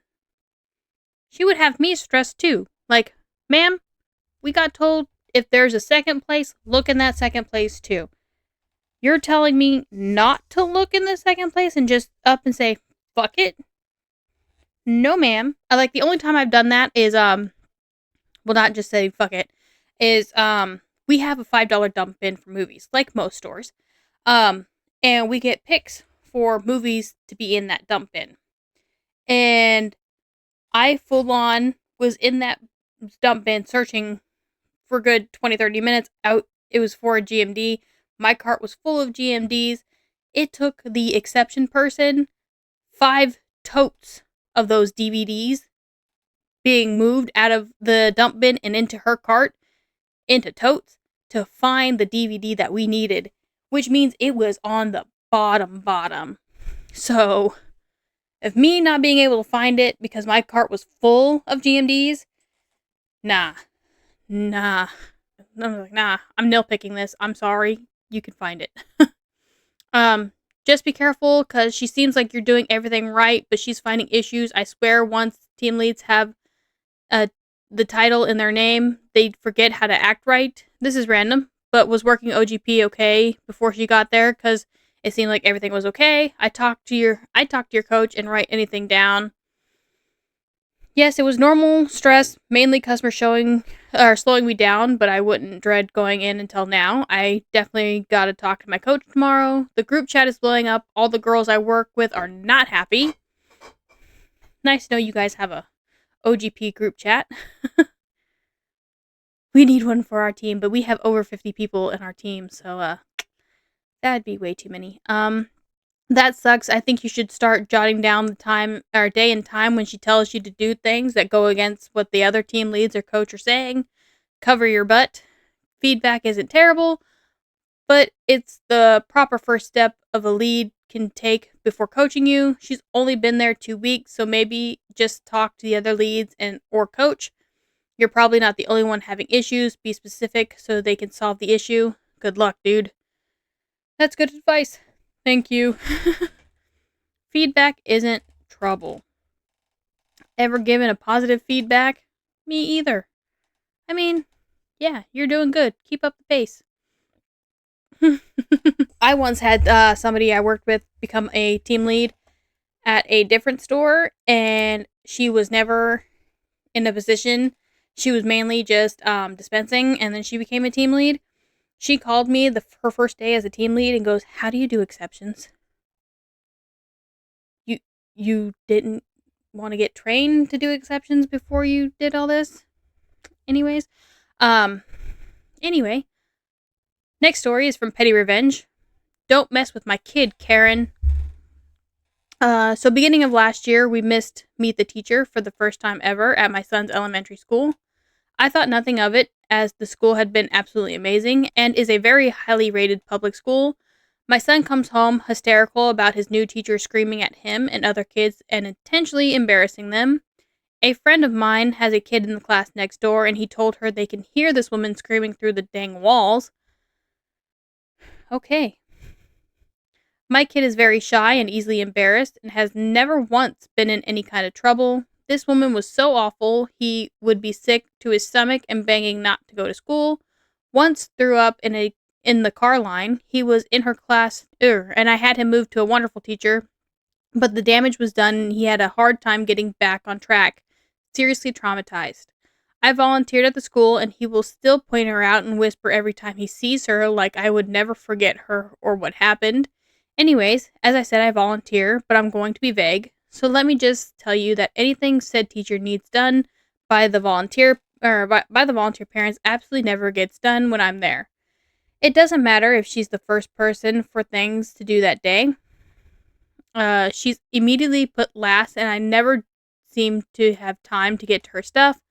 If she really needs whatever it happens to be, she can do it her damn self after school, during lunch, or in the morning before class. I don't give a fuck. It's better than me shoving her down the stairs or something and winding up in a snazzy orange jumpsuit.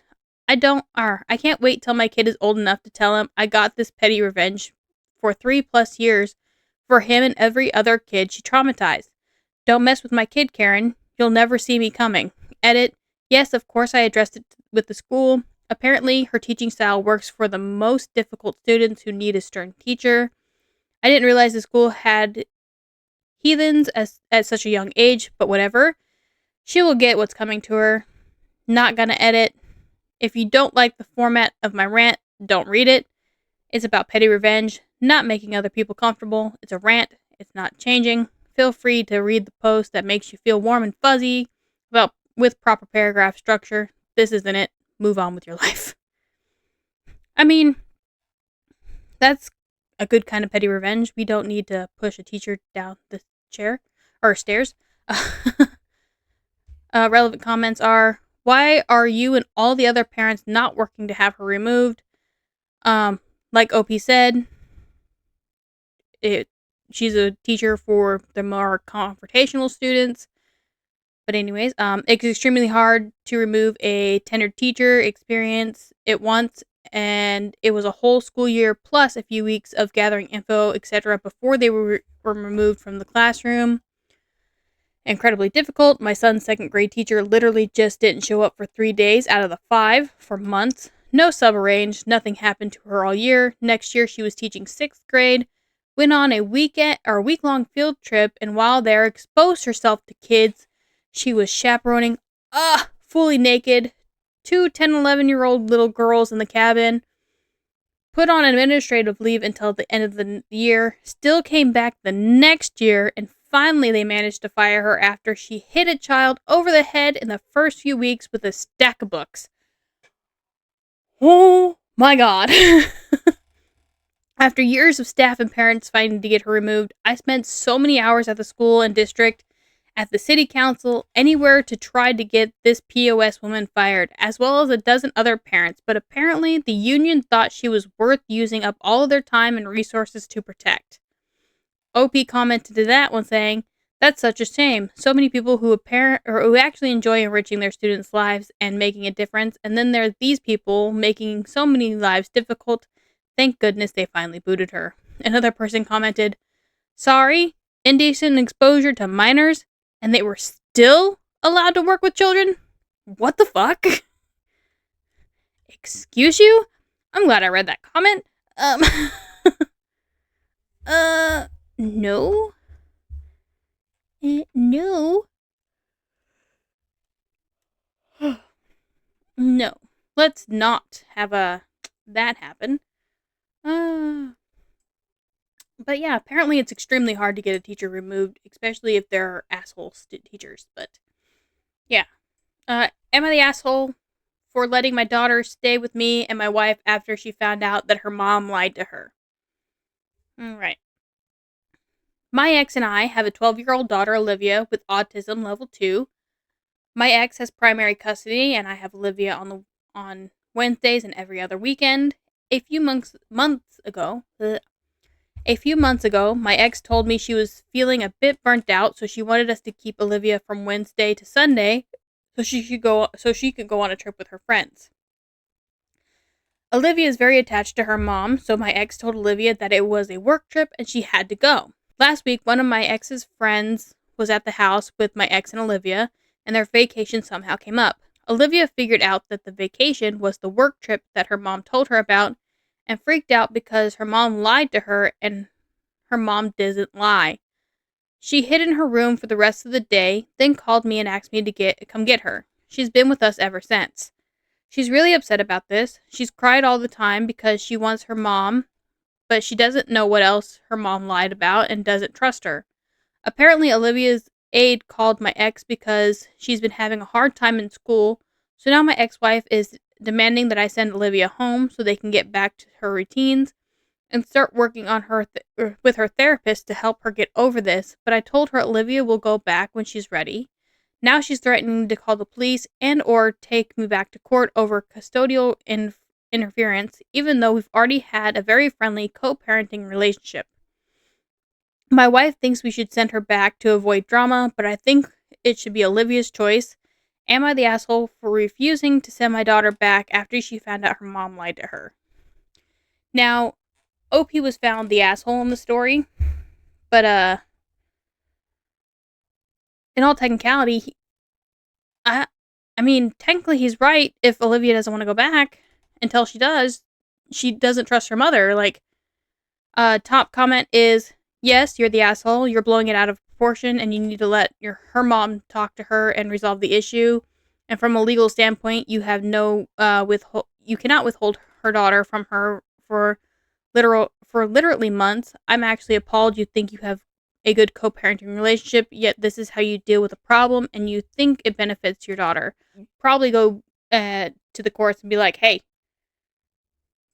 Olivia doesn't want to be with her mom at the moment. I'm letting her deal with her issues. Until then, thank you. Work it out with the courts. Do not do it the way you're doing it now. It would be best to do it with the courts. So, anyways, next story is another AskReddit.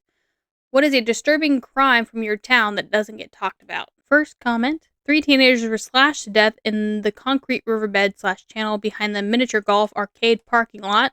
Nobody was ever arrested. If you've ever seen the original Karate Kid movie, that's where they filmed the date scene right around the same time it happened.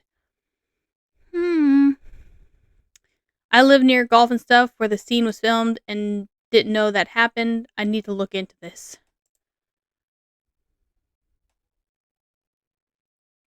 Oh, dude, if you guys go to this comments, there's an actual link. In 1984 Los Angeles, Rachel Kester, Edward Kester, and Veronica Flores were murdered at an amusement center. Their killer has never been identified. Oh, it's true. I will have that link up on the Reddit page as well. We will get into that later. I am not a true crime podcast, people, but that would be awesome. My family lived next door to a dude who killed his wife, chopped her head off, left her head in a crawl space of his home, and threw her body off a bridge near the neighborhood of another family member of mine. The body didn't make it into the water below, so it was quickly spotted, and the guy was thrown in jail. Okay. Somebody else commented saying, we had one similar, but it was with a football player who had the worst trip on drugs, cut off his mom's head, and then the police arrived. He was playing a game of football in the front yard with her head. I believe he went to a mental institution rather than jail, but it's one of those things that your parents told you would happen would happen when they were growing up, but no one talks about it. Nice, okay. My senior year of high school, there was a girl in my friend group. Her mom killed and dismembered her own mom, friend's grandma, and hid her body in the shed. That was about 10 years ago, but it took a little Googling to find an article about it because it wasn't much that I could find. How do you throw a body off a bridge and miss? From what we heard, he was rushing because a car was coming through, so he just tried to dump her off quickly and booked it, but in his haste, he miscalculated the drop because the creek underneath was low due to lack of rainwater. He was ballsy because there was literally a house up the hill viewing the bridge and creek below. A man on my street beat his wife to death and poured boiling oil over her body in an effort to cover it up. His 2 children saw this happen and escaped the house, alerting neighbors. The man got 15 years and didn't even serve that. His children were forced to live with his parents, and he maintained custody while the wife's family never saw the kids again. He was also released temporarily on compassionate grounds on a day dedicated to domestic violence awareness in her name. An absolute tragedy of a crime that spat in the name of victims everywhere. This poor woman's name is Caroline Crossan. Crossan, despite murdering their mother and serving 15 years jail sentence, was still their legal guardian. WTF? That is horrible. And since I'm going to be leaving a link for all these, you guys can read all of these crimes because a lot of people are leaving links to a lot of crimes. So if you are into true crime, this is a link for you. This one's from r/retail hell. It's time to bring back public shaming. I scolded a customer today. Just straight up scolded her as if she was a child. I even called her disgusting. She was shocked and slunk off totally embarrassed as other customers stared, and I don't care. Let her report me. I dare her to. She'll have to explain to management that she was scolded for sticking her fingers into a box of fried chicken to check the temperature. A box she grabbed from the hot case. Oh my god. Lady, it's in a hot case. Why are you checking the temperature? The case that has a sign that says, "Caution, food is hot." Seriously, get the fuck out with your nonsense, whiny ass response of, "But I wanted to make sure it was hot." The sign says it is, unless the hot case is broken. And of course, she planned to stick her fingers into that chicken, putting it back, then grabbing a fresh one, leaving the contaminated one behind for some poor soul to eat. Ugh. Nasty. Because that's what I caught her doing. I watched her. She had already poked the chicken and was rushing over, calling out, "Excuse me." She had put the box back and reached for another. "Not today, Satan." I snatched the new box out of her hand and went off on her. Then I took the one she contaminated and told her she was going to buy it or she was going to get out of my store and never come back. She chose to slink off out of sight and leave entirely. Her eyes were as wide as dinner plates. The look on my manager's face when I told him what was one of pure disgust. He wasn't even mad at me. He went to go check the cameras and saw her nearly run out the door after I confronted her. Good Reddit. I should really check hot case items more often. Do not. Nope. It makes me concerned about the hot cases. Next one is from r/DoorDash. To my Dasher tonight. I hope you have the life you deserve. Got home from a long work day. Decided to DoorDash dinner for the family. Half my family has food allergies, so I made a sizable order to a local food joint. Couple pizzas, couple calzones, Oreo pizza. Don't ask. Brownie, salad, spinach dip, a decent tip, 15%. Got the food from the door, absolutely gobsmacked by the sheer underwhelming size of what was sitting on my porch. Bring the order inside, and my calzones and salad. The calzones had been broken open. The plastic bag of the salad was very loosely tied, and I was absolutely dumbfounded. Little to my Dasher's knowledge, my wife is friends with the GM of the restaurant. So one quick call to the store and a text to the GM, we find out that the bag with the salad had been tied tightly, and the calzones get dashed completely unopened. So the waste of space not only stole food, but rifled through everything else to find out what he wanted to take, which means we sure as shit aren't eating it. We had to reorder because the refund DoorDash wanted to give in credit was 80% of what I spent. So now I sit here hungry and eagerly stewing because someone stole my order. Hell, the tip I gave could have bought him a pizza and a brownie from the same place. I heard of some DoorDash horror stories and it is a risk trusting some rando to deliver food. However, we dash all the time. We have a dash pass. We get oddly we get the odd fry missing or a lost drink, but never have we dealt with the level of insanity. If the dasher who did this to my family happens to be on here, I hope you have the life you deserve. Ugh. I don't why would you steal somebody's food? I don't understand why dashers do that. Like, you are being paid to deliver somebody food. I would not risk when I was a dasher, because I did DoorDash. When I was a dasher, I would not risk my position as a dasher because I was using that extra money to go to concerts and stuff like that. I would not risk that to steal somebody else's food. I mean, there was the odd times where somebody would order something and they wouldn't answer the door, and I would constantly ring the doorbell and call them when the thing would say leave for customer because, it was kind of like alcohol. Or there's sometimes when they weren't answering and it wouldn't give you the option to just leave it at the door, and they'd be like, okay, the food's yours now. Or there's times when you get the order and the whole order just gets dropped. Like, the customer cancels it and you're just like, now what do I do with this? And you call customer support and they're just like, okay, we'll refund you or we'll give you compensation for not being able to order it. And since you already have it, it's yours to keep. And so, yeah, that's always fun. All right, guys.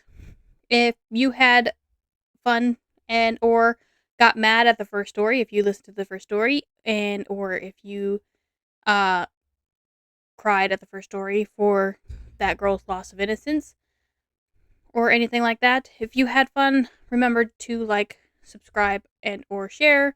And if you are on YouTube and Spotify, please leave a comment and I will more than likely read them, and I will try to respond to every one of them, I promise. And if you do not have a place where you can leave a comment and you don't want to go over to the YouTube page, you can also go over to my website, which is my-site-r19159 cx-paulaversepods